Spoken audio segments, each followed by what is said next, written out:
ಯಾಕೆ ನೀವು ಮೀಸಲಾತಿಯನ್ನು ಸಮರ್ಥನೆ ಮಾಡ್ತೀರಾ? ಮೀಸಲಾತಿಯನ್ನು ಕೊಡುವ ಉದ್ದೇಶವೇನು? ಮೀಸಲಾತಿಯನ್ನು ಪ್ರಿಫರೆನ್ಷಿಯಲ್ ಟ್ರೀಟ್ಮೆಂಟ್ ಅಂತ ಕರಿತೀವಿ. ಅದರ ಪ್ರಿಫರೆನ್ಷಿಯಲ್ ಟ್ರೀಟ್ಮೆಂಟ್ ಅಂದ್ರೆ ಏನು? ಈ ಎಲ್ಲದರ ಬಗ್ಗೆ ನಿಮ್ಗೆ ಏನ್ ಮಾಡಬಹುದು ಅಂತಂದ್ರೆ ಕ್ವಶನ್ಸ್ ಕೇಳುವ ಸಾಧ್ಯತೆ ಇದೆ. ಅದು ಯಾವಾಗ ಸ್ಥಾಪನೆ ಆಯ್ತು, ಅದು ಯಾವ ರಿಪೋರ್ಟ್ಗಳನ್ನು ಬಿಡುಗಡೆ ಮಾಡ್ತದೆ, ಅದರ ಉದ್ದೇಶವೇನು, ಅದರ ಬ್ಯಾಕ್ ಗ್ರೌಂಡ್ ಏನು, ಮತ್ತೆ PYQ ಅಲ್ಲಿ ಏನೇನು ಕ್ವಶನ್ಸ್ ಅನ್ನ ಕೇಳ್ಕೊಂಡಿದ್ದಾನೆ, ಇಷ್ಟು ನೀವು ತಿಳ್ಕೊಂಡ್ರೆ there is more than enough ಅಂತ ಅನ್ಸುತ್ತೆ. UPSC ಕ್ವಶನ್ ಪೇಪರ್ ನೋಡಿ, UPSC ಕ್ವಶನ್ 2014 ನೋಡಿದಾಗ 2014ರಿಂದ 2025 10 ಸಾರಿ ಕ್ವಶನ್ಸ್ ಅನ್ನ ಕೇಳ್ಕೊಂಡಿದ್ದಾನೆ. ಫಾರ್ ಎಕ್ಸಾಂಪಲ್ ಬೋಯಿಂಗ್ ಅನ್ನೋದು ಅದು ಯುನೈಟೆಡ್ ಸ್ಟೇಟ್ದು, ಏರ್ಬಸ್ ಅನ್ನೋದು ಯುರೋಪ್ದು, ಮತ್ತು ಎಂಬ್ರೇಸ್ ಅನ್ನೋದು ಬ್ರೆಜಿಲ್ದು, ಮತ್ತು ಬೊಂಬಾರ್ಡಿಯಸ್ ಅನ್ನೋದು ಏರೋಸ್ಪೇಸ್ ಕೆನಡಾದು. ರೀಸೆಂಟ್ ಏನ್ ಡೆವಲಪ್ಮೆಂಟ್ ಆಗ್ತಾ ಇದೆ, ಆ ಡೆವಲಪ್ಮೆಂಟ್ ಮೇಲೆ ಕ್ವಶನ್ಸ್ ಬರ್ತವೆ. ಆ ಡೆವಲಪ್ಮೆಂಟ್ಸ್ ನೀವು ಟ್ರ್ಯಾಕ್ ಮಾಡ್ತಾ ಬರ್ಬೇಕಾಗತ್ತೆ.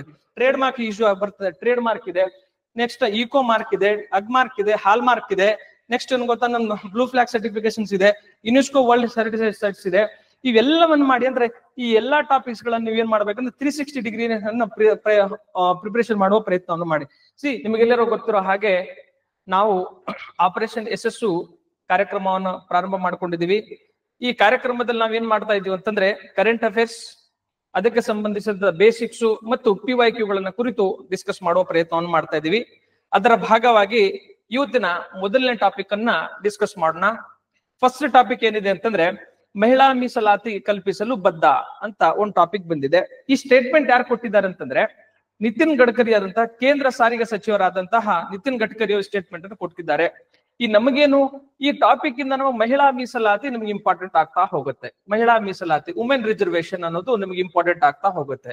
ಹಾಗಾದ್ರೆ ವುಮೆನ್ ರಿಸರ್ವೇಶನ್ಸ್ ರಿಲೇಟೆಡ್ ಏನೇನ್ ಡೆವಲಪ್ಮೆಂಟ್ ಆಗಿದೆ ಅದನ್ನ ನೋಡ್ಬೇಕಾಗಿರೋದು ಮುಖ್ಯವಾದ ವಿಷಯ. ಅದರಲ್ಲಿ ಏನಾಗುತ್ತೆ ಅಂದ್ರೆ ಫಸ್ಟ್ ನೋಡಿ, ನಾವು ನಿಮಗೆಲ್ಲ ಗೊತ್ತೇ 106ನೇ ಸಂವಿಧಾನ ತಿದ್ದುಪಡಿಯನ್ನ ನಾವು ಜಾರಿಗೆ ತಂದಿದ್ದೀವಿ, ಹೌದಾ? 106 ಕಾನ್ಸ್ಟಿಟ್ಯೂಷನ್ ಅಮೆಂಡ್ಮೆಂಟ್ ಜಾರಿಗೆ ತಂದಿದ್ದೀವಿ. ಈ ಮೂಲಕ ನಾವು 3 ರಿಂದ 4 ಆರ್ಟಿಕಲ್ಸ್ ಗಳನ್ನ 330 article, 332A, 330A and 269AA plus 234A articles ಗಳನ್ನ ನಾವು ಇಂಪ್ಲಿಕೇಟ್ ಮಾಡುವ ಪ್ರಯತ್ನವನ್ನ ಮಾಡ್ಕೊಂಡಿದೀವಿ. ಈ ಬೇಸಿಕ್ ಆರ್ಟಿಕಲ್ ಅನ್ನ ನೀವು ಮುಖ್ಯವಾಗಿ ನೆನ್ಪಿಡ್ಬೇಕಾಗ್ತದೆ. ಆರ್ಟಿಕಲ್ 330A ಏನ್ ಹೇಳುತ್ತಂದ್ರೆ ಲೋಕಸಭೆಯಲ್ಲಿ 33% ಮಹಿಳೆಯರಿಗೆ ಮೀಸಲಾತಿ ಕೊಡ್ಬೇಕು ಅನ್ನೋದು ಡಿಸ್ಕಸ್ ಮಾಡೋದೇ article 330. At the same time article 332 ಏನ್ ಹೇಳುತ್ತಂದ್ರೆ ವಿಧಾನಸಭೆಯಲ್ಲಿ 33% ಮಹಿಳೆಗೆ ರಿಸರ್ವೇಶನ್ ಕೊಡ್ಬೇಕು ಅನ್ನೋದೇ ಆರ್ಟಿಕಲ್ 332 ಸಬ್ ಕ್ಲಾಸ್ ಎ ಅನ್ನೋದು. ಅಟ್ ದ ಸೇಮ್ ಟೈಮ್ ಏನಾಗ 334A ಏನ್ ಹೇಳುತ್ತಂದ್ರೆ ಈ ಮೀಸಲಾತಿ ಜಾರಿ ಬಂದ ನಂತರ ಫಾರ್ ಎಕ್ಸಾಂಪಲ್ ನಿಮಗೆ ಗೊತ್ತಿದೆ 2026 ನಾವೇನ್ ಮಾಡ್ತಾ ಇದೀವಿ ಅಂದ್ರೆ 26ಕ್ಕೆ ನಾವು ಸೆನ್ಸೇಷನ್ ಮಾಡ್ತಾ ಇದೀವಿ ಅಥವಾ ಜನಗಣತಿ ಮಾಡ್ತಾ ಇದೀವಿ. ಈ ಜನಗಣತಿ ಮಾಡಿದ ನಂತರ ಏನಾಗತ್ತಂದ್ರೆ ಕ್ಷೇತ್ರ ಪುನರ್ವಿಂಗಡಣೆ ಆಗತ್ತೆ. ಅದನ್ನಾದ ನಂತರ ಏನಾಗತ್ತಂದ್ರೆ ಮಹಿಳಾ ಮೀಸಲಾತಿ ಜಾರಿಗೆ ಬರುತ್ತೆ, ನಿಮ್ಗೆಲ್ಲ ಗೊತ್ತಿರುವಂತ ವಿಷಯ. ಈ ಮಹಿಳಾ ಮೀಸಲಾತಿ ಜಾರಿಗೆ ಬಂದ ನಂತರ 15 ವರ್ಷಗಳವರೆಗೆ ಚಾಲ್ತಿಯಲ್ಲಿರುತ್ತದೆ ಎಂಬ ಅಂಶವನ್ನ article 334 article sub class A discuss ಮಾಡುತ್ತೆ. ಇನ್ನೊಂದ್ಸಾರಿ ಹೇಳ್ತೀನಿ ನೋಡಿ, ಈ 106 ಕಾನ್ಸ್ಟಿಟ್ಯೂಷನ್ ಅಮೆಂಡ್ಮೆಂಟ್ ಜಾರಿಗೆ ಬಂದ ನಂತರ ಆರ್ಟಿಕಲ್ 334 ಸಬ್ ಕ್ಲಾಸ್ ಎ ಏನ್ ಹೇಳುತ್ತಂದ್ರೆ ಈ ಮಹಿಳಾ ಮೀಸಲಾತಿಯು ಜಾರಿ ಬಂದ ನಂತರ 15 ವರ್ಷಗಳವರೆಗೆ ಚಾಲ್ತಿಯಲ್ಲಿರುತ್ತದೆ ಎಂಬ ಅಂಶವನ್ನ ತಿಳಿಸಿಕೊಡದೆ article 334 sub class A.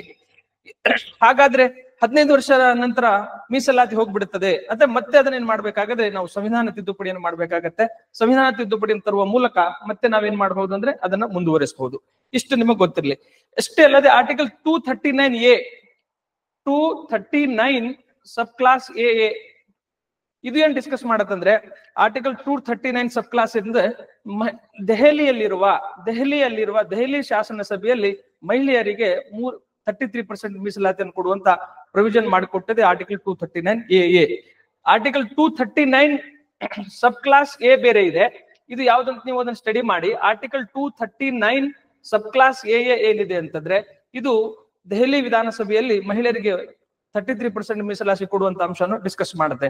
At the same time ಇದಕ್ಕಿಂತ ಮುಂಚಿತವಾಗಿ ನಿಮಗೆಲ್ಲ ಗೊತ್ತಿದೆ, ನಾವು 73 ಮತ್ತು 74 ಕಾನ್ಸ್ಟಿಟ್ಯೂಷನ್ ಅಮೆಂಡ್ಮೆಂಟ್ ಮೂಲಕ ಆರ್ಟಿಕಲ್ 243D ಮೂಲಕ ನಾವೇನ್ ಮಾಡ್ಕೊಂಡ್ವಿ ಅಂದ್ರೆ ಮಹಿಳೆಯರಿಗೆ 33% ರಿಸರ್ವೇಶನ್ ಕೊಟ್ಕೊಂಡ್ವಿ. ಇದು ಆಲ್ರೆಡಿ ಆಗಿದೆ. ಆರ್ಟಿಕಲ್ ಕಾನ್ಸ್ಟಿಟ್ಯೂಷನ್ ಅಮೆಂಡ್ಮೆಂಟ್ 73, 74 ಮೂಲಕ ನಾವು 1992 ಅಲ್ಲಿ ಜಾರಿಗೆ ತಂದ್ಕೊಂಡಿದೀವಿ. ಅಷ್ಟು ನಿಮಗೆ ಗೊತ್ತಿರ್ಲಿ. ಎಟ್ ದ ಸೇಮ್ ಟೈಮ್ ಏನಾಗತ್ತಂದ್ರೆ ಈ 33% ಮೀಸಲಾತಿಯನ್ನ ಜಾರಿಗೆ ತರಬೇಕಾದ್ರೆ ನಾವು ಒಂದು ಗೀತಾ ಮುಖರ್ಜಿ ಕಮಿಟಿಯನ್ನ ನಾವು ಅಪಾಯಿಂಟ್ ಮಾಡ್ಕೊಂಡಿವಿ. ಗೀತಾ ಮುಖರ್ಜಿ ಕಮಿಟಿ ಹೌದಾ? ಈ ಗೀತಾ ಮುಖರ್ಜಿ ಕಮಿಟಿ ಎದಕ್ಕೆ ರಿಲೇಟೆಡ್ ಇದೆ ಅಂತಂದ್ರೆ ಮಹಿಳಾ ಮೀಸಲಾತಿಗೆ ಸಂಬಂಧಂತಹ ಕಮಿಟಿ ಅನ್ನೋದು ನಿಮಗೆಲ್ಲ ಗೊತ್ತಿರ್ಲಿ. ಎಟ್ ದ ಸೇಮ್ ಟೈಮ್ ಇದನ್ನ ಬಿಟ್ಟು ನಾವು ಏನ್ ಮಾಡ್ಬೇಕಾಗತ್ತೆ, ಆರ್ಟಿಕಲ್ 80 ಮತ್ತು 173 ಆರ್ಟಿಕಲ್ ನಾವು ಕಾನ್ಸ್ಟಿಟ್ಯೂಷನ್ ಅಮೆಂಡ್ಮೆಂಟ್ ಮಾಡ್ಬೇಕಾಗತ್ತೆ. ಈ ಆರ್ಟಿಕಲ್ ಎದ್ರ ಬಗ್ಗೆ ಡಿಸ್ಕಸ್ ಮಾಡತ್ತಂದ್ರೆ ರಾಜ್ಯಸಭೆ ಲೋಕಸಭೆ ಮತ್ತು ರಾಜ್ಯ ವಿಧಾನಸಭೆಗಳ ಕ್ಷೇತ್ರ ವಿಂಗಡಣೆಯ ಕುರಿತು ಮತ್ತು ಕ್ಷೇತ್ರಗಳ ಮರು ಹಂಚಿಕೆಯ ಕುರಿತು ಡಿಸ್ಕಸ್ ಮಾಡುತ್ತೆ. ಇದು ಆರ್ಟಿಕಲ್ 173 ಏನಂತಂದ್ರೆ ರಾಜ್ಯಗಳ ಶಾಸನ ಸಭೆಗಳ ಸಂಯೋಜನೆಯನ್ನು ಕುರಿತು ಡಿಸ್ಕಸ್ ಮಾಡುವಂತಹ ವಿಧಿನೇ ಆರ್ಟಿಕಲ್ 173. ಸೊ ಈ ಮಹಿಳಾ ಮೀಸಲಾತಿ ಬಂದಾಗ ನಿಮ್ಗೆ ಏನೇನ್ ಗೊತ್ತಿರ್ಬೇಕಂತಂದ್ರೆ ಒಂದು ಗೀತಾ ಮುಖರ್ಜಿ ಕಮಿಟಿ ಗೊತ್ತಿರಬೇಕು. At the same time 106 constitution amendment ಗೊತ್ತಿರಬೇಕು. Article 330A, article 332A and article 334A and 269AA and ಏನಾಗಿ 80 ಅಂಡ್ 173 ಈ ಎಲ್ಲಾ ಆರ್ಟಿಕಲ್ಸ್ ಗಳು ನಿಮಗೆ ನೆನಪಿರ್ಬೇಕಾಗ್ತದೆ. ಇವೆಲ್ಲ ಬೇಸಿಕ್ಸ್ ಅನ್ನ ಕ್ವಶನ್ಸ್ ಕೇಳಿದ್ರೆ ಸ್ಟೇಟ್ಮೆಂಟ್ ಬೇಸ್ ಅಲ್ಲಿ ಕ್ವಶನ್ ಕೇಳಬಹುದು ನಿಮಗೆ.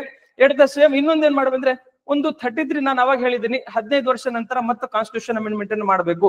ಹಾಗಾದ್ರೆ ಮೀಸಲಾತಿಯನ್ನು ಕಲ್ಪಿಸಲು ಯಾವ ರೀತಿ ಕಾನ್ಸ್ಟಿಟ್ಯೂಷನ್ ಅಮೆಂಡ್ಮೆಂಟ್ ಪ್ರೊಸೀಜರ್ ಏನಿದೆ, ಸಂವಿಧಾನ ತಿದ್ದುಪಡಿಯ ವಿಧಾನವನ್ನು ಕುರಿತು ತಿಳಿದುಕೊಳ್ಬೇಕಾಗತ್ತೆ. ನೀವು ಇಷ್ಟು ಬೇಸಿಕ್ಸ್ ತಿಳ್ಕೊಂಡ್ರೆ there is a more than enough. ಈ ಟಾಪಿಕ್ ಮೇಲೆ ನಮಗೆ ಏನಿತ್ತು ಮಹಿಳಾ ಮೀಸಲಾತಿ ರಿಲೇಟೆಡ್ ಇಷ್ಟೆಲ್ಲ ಟಾಪಿಕ್ಸ್ ಇತ್ತೀಚೆಗೆ recent development. At the same time article 15 and 16 ಅಲ್ಲಿ ನಾವು ಏನ್ ಮೀಸಲಾತಿ ಕೊಡ್ತೀವಿ, SC/ST ರಿಸರ್ವೇಶನ್ ರಿಲೇಟೆಡ್ ಏನ್ ಇಶ್ಯೂ ಆಗ್ತಾ ಇದೆ. ಅಂಡ್ ಇತ್ತೀಚೆಗೆ ಏನಾಗಿದೆ ಅಂದ್ರೆ KS ಪ್ರಕರಣದಲ್ಲಿ 56% ನಾವೇನಿತ್ತು ಅಂದ್ರೆ ಈಗ 56% ನಾವೇನ್ ಮಾಡ್ಕೊಂಡಿದ್ವಿ ರಾಜ್ಯದಲ್ಲಿ. ಯಾರು ನಮ್ ಹೈಕೋರ್ಟ್ ನ ಮಾಜಿ ನಿವೃತ್ತ ನ್ಯಾಯಮೂರ್ತಿ ಆದಂತ ನಾಗಮೋಹನ್ ದಾಸ್ ಅವ್ರ ಕಮಿಷನ್ ಅಪಾಯಿಂಟ್ ಮಾಡ್ಕೊಂಡಿವಿ. ಆ ನಾಗಮೋಹನ್ ದಾಸ್ ಕಮಿಷನ್ ಏನ್ ಹೇಳಿತ್ತಂತಂದ್ರೆ ನೀವು ಜನಸಂಖ್ಯೆ ಹೆಚ್ಚಾಗಿದೆ ಮತ್ತು ಹಿಂದುಳಿದಿರುವಿಕೆ ಆಧಾರದ ಮೇಲೆ ನಾವೇನ್ ಮಾಡ್ಕೊಂಡಿವಿ ಅಂದ್ರೆ 50ರಿಂದ ನೀವು 56% ನೀವು ಮೀಸಲಾತಿಯನ್ನು ಹೆಚ್ಚಿಸಬಹುದು ರೆಕಮೆಂಡೇಶನ್ಸ್ ಮಾಡಿತ್ತು. ಅದನ್ನ ನಾವು ಆರ್ಡಿನೆನ್ಸ್ ಮಾಡಿ ಏನ್ ಮಾಡ್ಕೊಂಡಿವಿ ಅಂದ್ರೆ ಈಗ ರಾಜ್ಯದಲ್ಲಿ 56% ಮೀಸಲಾತಿಯನ್ನ ನಾವು ಜಾರಿ ಮಾಡ್ತಾ ಇದೀವಿ. ಅದನ್ನ ಪ್ರಶ್ನಿಸಿ ಕ್ಯಾಟ್ ಅಲ್ಲಿ ಕೋರ್ಟ್ ಹೋಗಿದೆ, ಅದನ್ನ ಸ್ಟಕ್ ಡೌನ್ ಮಾಡಿದೆ, ಮತ್ತದನ್ನ ಸರ್ಕಾರ ಸಮರ್ಥನೆ ಮಾಡಬೇಕು. ಇದು ಒಂದು. ಎಟ್ ದ ಸೇಮ್ ಟೈಮ್ ಅಲ್ಲಿ ಏನು ವಾದ ನಡೀತಾ ಇದೆ ಅಂದ್ರೆ 2 ಕೇಸನ್ನ ಕೋರ್ಟ್ ಮಾಡಿದಲ್ಲಿ. ಇನ್ನೊಂದು ಇಂದಿರಾ ಸಾಹ್ನಿ ಕೇಸ್. ಯಾವುದು Indira Sahni case 1992 and MR Balaji versus state of Mysuru ಪ್ರಕರಣವನ್ನು ಆಧಾರವಾಗಿಟ್ಟುಕೊಂಡು ಏನ್ ಮಾಡಿದೆ ಅಂದ್ರೆ ರಿಸರ್ವೇಶನ್ ಸ್ಟಕ್ ಡೌನ್ ಮಾಡಿದ್ದಾನೆ. ಇದನ್ನು ಕೂಡ ನೀವು ನೆನ್ಪಿಡ್ಬೇಕಾಗ್ತದೆ. At the same time SC/ST reservations ಅನ್ನ ಅಧ್ಯಯನ ಮಾಡಿ. ಎಟ್ ದ ಸೇಮ್ 10% ನಾವ್ ಏನ್ ಕೊಟ್ಟಿವಿ ಅಂದ್ರೆ EWS ಗೆ 10% ರಿಸರ್ವೇಶನ್ ಕೊಟ್ಟಿದೀವಿ, ಅದನ್ನ ಅಧ್ಯಯನ ಮಾಡಿ. ಒಂದು ಸಬ್ಜೆಕ್ಟ್ ಅಂದ್ರೆ ಮೀಸಲಾತಿಯನ್ನು ತೆಗೆದುಕೊಂಡಾಗ ಮೀಸಲಾತಿ ವಿಷಯವನ್ನ 360 ಡಿಗ್ರಿಯಲ್ಲಿ ಅಧ್ಯಯನ ಮಾಡುವ ಪ್ರಯತ್ನವನ್ನು ಮಾಡಿ. ಈಗ ಇದೆರಡು ಸೇಮ್ ಟೈಮ್ ನಿಮ್ ಈಗ ರಿಸಲ್ಟ್ ಬರ್ತದೆ. ರಿಸಲ್ಟ್ ಬಂದ್ಮೇಲೆ ನೀವು KS ಹೋದಾಗ ಈ ಮೀಸಲಾತಿ ವಿಷಯನ ಕುರಿತು ನಿಮಗೆ ಏನ್ ಮಾಡಿ ಕ್ವಶನ್ಸ್ ಕೇಳ್ತಾನೆ. ಅವಾಗ ಮೀಸಲಾತಿಯನ್ನು ಸಮರ್ಥಿಸುತ್ತೀರಾ ಅಂತ ಕೇಳಿದಾಗ ಎಸ್ ಅಂದ್ರೆ ನಿಮ್ಮ ಹತ್ರ ರೀಸನ್ಸ್ ಇರಬೇಕು. ಯಾಕೆ ನೀವು ಮೀಸಲಾತಿಯನ್ನು ಸಮರ್ಥನೆ ಮಾಡ್ತೀರಾ, ಮೀಸಲಾತಿಯನ್ನು ಕೊಡುವ ಉದ್ದೇಶವೇನು, ಮೀಸಲಾತಿಯನ್ನ ಪ್ರಿಫರೆನ್ಸಿಯಲ್ ಟ್ರೀಟ್ಮೆಂಟ್ ಅಂತ ಕರಿತೀವಿ. ಅದರ ಪ್ರಿಫರೆನ್ಸಿಯಲ್ ಟ್ರೀಟ್ಮೆಂಟ್ ಅಂದ್ರೆ ಏನು, ಈ ಎಲ್ಲದರ ಬಗ್ಗೆ ನಿಮ್ಗೆ ಏನ್ ಮಾಡಬಹುದು ಅಂತಂದ್ರೆ ಕ್ವಶನ್ಸ್ ಕೇಳುವ ಸಾಧ್ಯತೆ ಇದೆ. ಮೀಸಲಾತಿ ಒಂದು ವಿಷಯ ಸಾಕಷ್ಟು ಯಾವಾಗ್ಲೂ ನ್ಯೂಸ್ ಅಲ್ಲಿ ಇರ್ತದೆ. ಆ 360 ಡಿಗ್ರಿಯಲ್ಲಿ ಮೀಸಲಾತಿ ವಿಷಯವನ್ನು ಕುರಿತು ನೀವು ಅಧ್ಯಯನ ಮಾಡ್ಬೇಕಾಗತ್ತೆ. ಇಷ್ಟು ಬೇಸಿಕ್ಸ್ ಸಾಕಂತ ಅನ್ಕೋತಾನೆ. ನೆಕ್ಸ್ಟ್ ಟಾಪಿಕ್ ಹೋಗೋಣ. ನೆಕ್ಸ್ಟ್ ನೋಡಿ, ಕರ್ನಾಟಕ ಪ್ರಕರಣ ರದ್ದು, ಪೋಕ್ಸ್ಕೋ ಪ್ರಕರಣ ರದ್ದುಗೊಳಿಸಲು ಕರ್ನಾಟಕ ಹೈಕೋರ್ಟ್ ನಕಾರ ಎಂಬ ಅಂಶವನ್ನು ಇದೆ. ಈಗ ನನಗೆ ಟರ್ಮಿನಾಲಜಿ ನನಗೆ ಇಂಪಾರ್ಟೆಂಟ್ ಆಗ್ತಾ ಹೋಗ್ತದೆ. ಈ ಪೋಕ್ಸೋ ಪ್ರಕರಣ ಅಂದ್ರೆ ಏನು? ಈ ಪೋಕ್ಸೋ ಕಾಯ್ದೆಯನ್ನ 2012ರಲ್ಲಿ ನಾವು ಜಾರಿಗೆ ತರ್ತೀವಿ. ಈ ಪೋಕ್ಸೋ ಪದೇ ನ್ಯೂಸ್ ಅಲ್ಲಿ ಇದೆ. ಯಾಕೆ ನ್ಯೂಸ್ ಇದೆ ನಿಮಗೆಲ್ಲ ಗೊತ್ತಿದೆ. ನಮ್ಮ ಕರ್ನಾಟಕದ ಮಾಜಿ ಮುಖ್ಯಮಂತ್ರಿ ಆದಂತ BS ಯಡಿಯೂರಪ್ಪ ಅವರು ಪೋಕ್ಸೋ ಪ್ರಕರಣದಲ್ಲಿ ಏನಾಗುತ್ತೆ, ಪೋಕ್ಸೋ ಪ್ರಕರಣದಲ್ಲಿ ನ್ಯೂಸ್ ಇಲ್ಲಿದೆ. ಅವ್ರು ಜಾಮೀನ್ ಮೇಲೆ ಇದ್ದಾರೆ. ಇದು ನೆನಪಿರ್ಲಿ. At the same time high court ಏನ್ ಹೇಳಿದೆ ಅಂದ್ರೆ, ಹೈಕೋರ್ಟ್ ಎಂಬ ಪದ ನಮಗೆ ಇಂಪಾರ್ಟೆಂಟ್ ಆಗ್ತದೆ. ಈ ಹೈಕೋರ್ಟ್ ನ ರಚನೆ ಹೇಗೆ, ಹೈಕೋರ್ಟ್ ನ ಕಾರ್ಯಗಳೇನು, ರಾಜ್ಯದಲ್ಲಿ ದೇಶದಲ್ಲಿ ಎಷ್ಟು ಟೋಟಲ್ ಎಷ್ಟು ಹೈಕೋರ್ಟ್ ಗಳಿದಾವೆ, ಹೈಕೋರ್ಟ್ ನ ಪೀಠಗಳೆಲ್ಲಿದೆ ಅಂತ ನಿಮ್ಗೆ ಗೊತ್ತಿರಬೇಕು. ಎಟ್ ದ ಸೇಮ್ ಟೈಮ್ ಯಾವ ಹೈಕೋರ್ಟ್ಸ್ ಗಳು ಕಾಮನ್ ಹೈಕೋರ್ಟ್ಸ್ ಇದಾವೆ, ಒಂದು ಎರಡಕ್ಕಿಂತ ಹೆಚ್ಚು ರಾಜ್ಯಗಳಿಗೆ ಯಾವ್ಯಾವ ಕೋರ್ಟ್ಸ್ ಕಾಮನ್ ಅದಾವೆ, ಅದನ್ನು ಕೂಡ ಕ್ವಶನ್ಸ್ ಅಲ್ಲಿ ಕೇಳ್ಕೊಂಡಿದ್ದಾನೆ. ಅದನ್ನು ಸ್ವಲ್ಪ ನೆನ್ಪಿಡುವ ಪ್ರಯತ್ನ ಮಾಡಿ. ಎಟ್ ದ ಸೇಮ್ ಮಕ್ಕಳ ಹಕ್ಕುಗಳ ರಕ್ಷಣೆ ಅನ್ನೋ ಅದು ಇಲ್ಲಿ ಪದ ಇಲ್ಲದೆ ನಿಮ್ಗೆ. ಮಕ್ಕಳ ಹಕ್ಕುಗಳ ರಕ್ಷಣೆ, ಶೋಷಣೆಯ ವಿರುದ್ಧ ಹಕ್ಕು, ಶೋಷಣೆಯ ಶೋಷಣೆಯ ವಿರುದ್ಧ ಹಕ್ಕು ಆರ್ಟಿಕಲ್ 23 ಮತ್ತು ಆರ್ಟಿಕಲ್ 24 ಬಗ್ಗೆ ನಾವು ಮಾತಾಡ್ಬೇಕಾಗತ್ತೆ. ನಿಮಗೆಲ್ಲ ಗೊತ್ತಿದೆ ಆರ್ಟಿಕಲ್ 23 ಏನ್ ಹೇಳುತ್ತಂತಂದ್ರೆ ಜೀತ ಪದ್ಧತಿಯನ್ನು ನಿಷೇಧ ಕುರಿತು ಡಿಸ್ಕಸ್ ಮಾಡುತ್ತೆ. ಆರ್ಟಿಕಲ್ 23 ಜೀತ ಪದ್ಧತಿಯನ್ನ ನಿಷೇಧಿಸುವ ಕುರಿತು ಡಿಸ್ಕಸ್ ಮಾಡುತ್ತೆ. ಎಟ್ ದ ಸೇಮ್ ಟೈಮ್ ಏನಾಗುತ್ತೆ 14 ವರ್ಷದ ಮಕ್ಕಳಿಗೆ ನಾವು ಏನಾಗತ್ತಂದ್ರೆ ಬಾಲ ಕಾರ್ಮಿಕ ನಿಷೇಧವನ್ನು ಕುರಿತು ಡಿಸ್ಕಸ್ ಮಾಡುವ ಪ್ರಯತ್ನವನ್ನು ಮಾಡ್ತದೆ. ಈ ಮಕ್ಕಳ ಹಕ್ಕುಗಳ ರಕ್ಷಣೆ ಬಂದಾಗ ಆರ್ಟಿಕಲ್ 23 ಆರ್ಟಿಕಲ್ 24 ಎರಡನ್ನು ನೀಟಾಗಿ ಅಧ್ಯಯನ ಮಾಡಿ ಇದ್ರ ಮೇಲೆ ನೀವು ಏನ್ ಮಾಡ್ಬೇಕಂದ್ರೆ ಈ ಮಹಿಳೆಯರನ್ನ ದೇವದಾಸಿಯಾಗಿ ಬಳಸ್ಕೊಳ್ಳೋದು ಆರ್ಟಿಕಲ್ 34, ಬೇಗಾರನ್ನ ಇದು ಮಾಡೋದು ಅಥವಾ ಹ್ಯೂಮನ್ ಟ್ರಾಫಿಕಿಂಗ್ ಮಾಡೋದು ಈ ಆರ್ಟಿಕಲ್ 23 ಮೇಲೆ ಡಿಟೇಲ್ ಆಗಿ ಸ್ಟೇಟ್ಮೆಂಟ್ ವಾಗಿ ಕ್ವಶನ್ಸ್ ಅನ್ನ ಕೇಳ್ಕೊಂಡಿದ್ದಾನೆ. ಅದನ್ನು ಸ್ವಲ್ಪ ನೀವು ಅಧ್ಯಯನ ಮಾಡುವ ಪ್ರಯತ್ನ ಮಾಡಿ. ಎಟ್ the same time article 24 basis ಮೇಲೆ ಯಾವ್ಯಾವ ಕಾಯ್ದೆಗಳನ್ನ ಜಾರಿಗೆ ತಂದುಕೊಂಡಿವಿ ಆ ಕಾಯ್ದೆಗಳನ್ನು ಕೂಡ ನೀವು ನೆನಪುವ ಪ್ರಯತ್ನ ಮಾಡಿ. ಎಕ್ಸಾಂಪಲ್ ಹೇಳುವುದಾದ್ರೆ ಫಾರ್ ಎಕ್ಸಾಂಪಲ್ ಬಾಲ ಕಾರ್ಮಿಕ ನಿಷೇಧ ಕಾಯ್ದೆ, ನೆಕ್ಸ್ಟ್ ಬಾಲಕರ್ಮ ಉದ್ಯೋಗ ಕಾಯ್ದೆ 1938 ಇವೆಲ್ಲವನ್ನ ನೀವು ಅಧ್ಯಯನ ಮಾಡುವ ಪ್ರಯತ್ನವನ್ನು ಮಾಡ್ಬೇಕಾಗತ್ತೆ. ಸೊ ಪೋಕ್ಸೋ ಪ್ರಕರಣ ಈ ಕಾಯ್ದೆ ಯಾವಾಗ ಜಾರಿಗೆ ಬಂತು? 2012ರಲ್ಲಿ ಜಾರಿಗೆ ಬಂತು. ಇದರ ಮಕ್ಕಳ ಹಕ್ಕುಗಳ ರಕ್ಷಣೆ ಆರ್ಟಿಕಲ್ 23 and 24 ನಮಗೆ ಇಂಪಾರ್ಟೆಂಟ್ ಇದೆ ಅಂಡ್ ಹೈಕೋರ್ಟ್ ಇಸ್ ಇಂಪಾರ್ಟೆಂಟ್ ಇದೆ. ಈ ಎಲ್ಲಾ ಏರಿಯಾಸ್ ಗಳನ್ನ ನೀವೇನ್ ಮಾಡ್ಬೇಕಂದ್ರೆ ಬೇಸಿಕ್ಸ್ ಆಗಿ ತಿಳಿದುಕೊಳ್ಳುವ ಪ್ರಯತ್ನವನ್ನು ಮಾಡ್ಬೇಕು. ಓಕೆನಾ? ನೆಕ್ಸ್ಟ್ ಟಾಪಿಕ್ ಕಡೆ ಹೋಗೋಣ. ನೆಕ್ಸ್ಟ್ ಮತ್ತೊಮ್ಮೆ ಜಾತಿವಾರು ಸಮೀಕ್ಷೆಗೆ ನಿರ್ಧಾರ. ಆಯೋಗಕ್ಕೆ ಮಧುಸೂದನ್ ನಾಯಕ್ ಅವರ ಅಧ್ಯಕ್ಷತೆ ಅಂತ ಟಾಪಿಕ್ ಅನ್ನ ಬಂದಿದೆ. ಈ ಟಾಪಿಕ್ ಅನ್ನು ಹೋಗೋಕ್ಕಿಂತ ಮುಂಚಿತವಾಗಿ ಒಂದು ನೀವು ಅಧ್ಯಯನ ನೋಡಿ.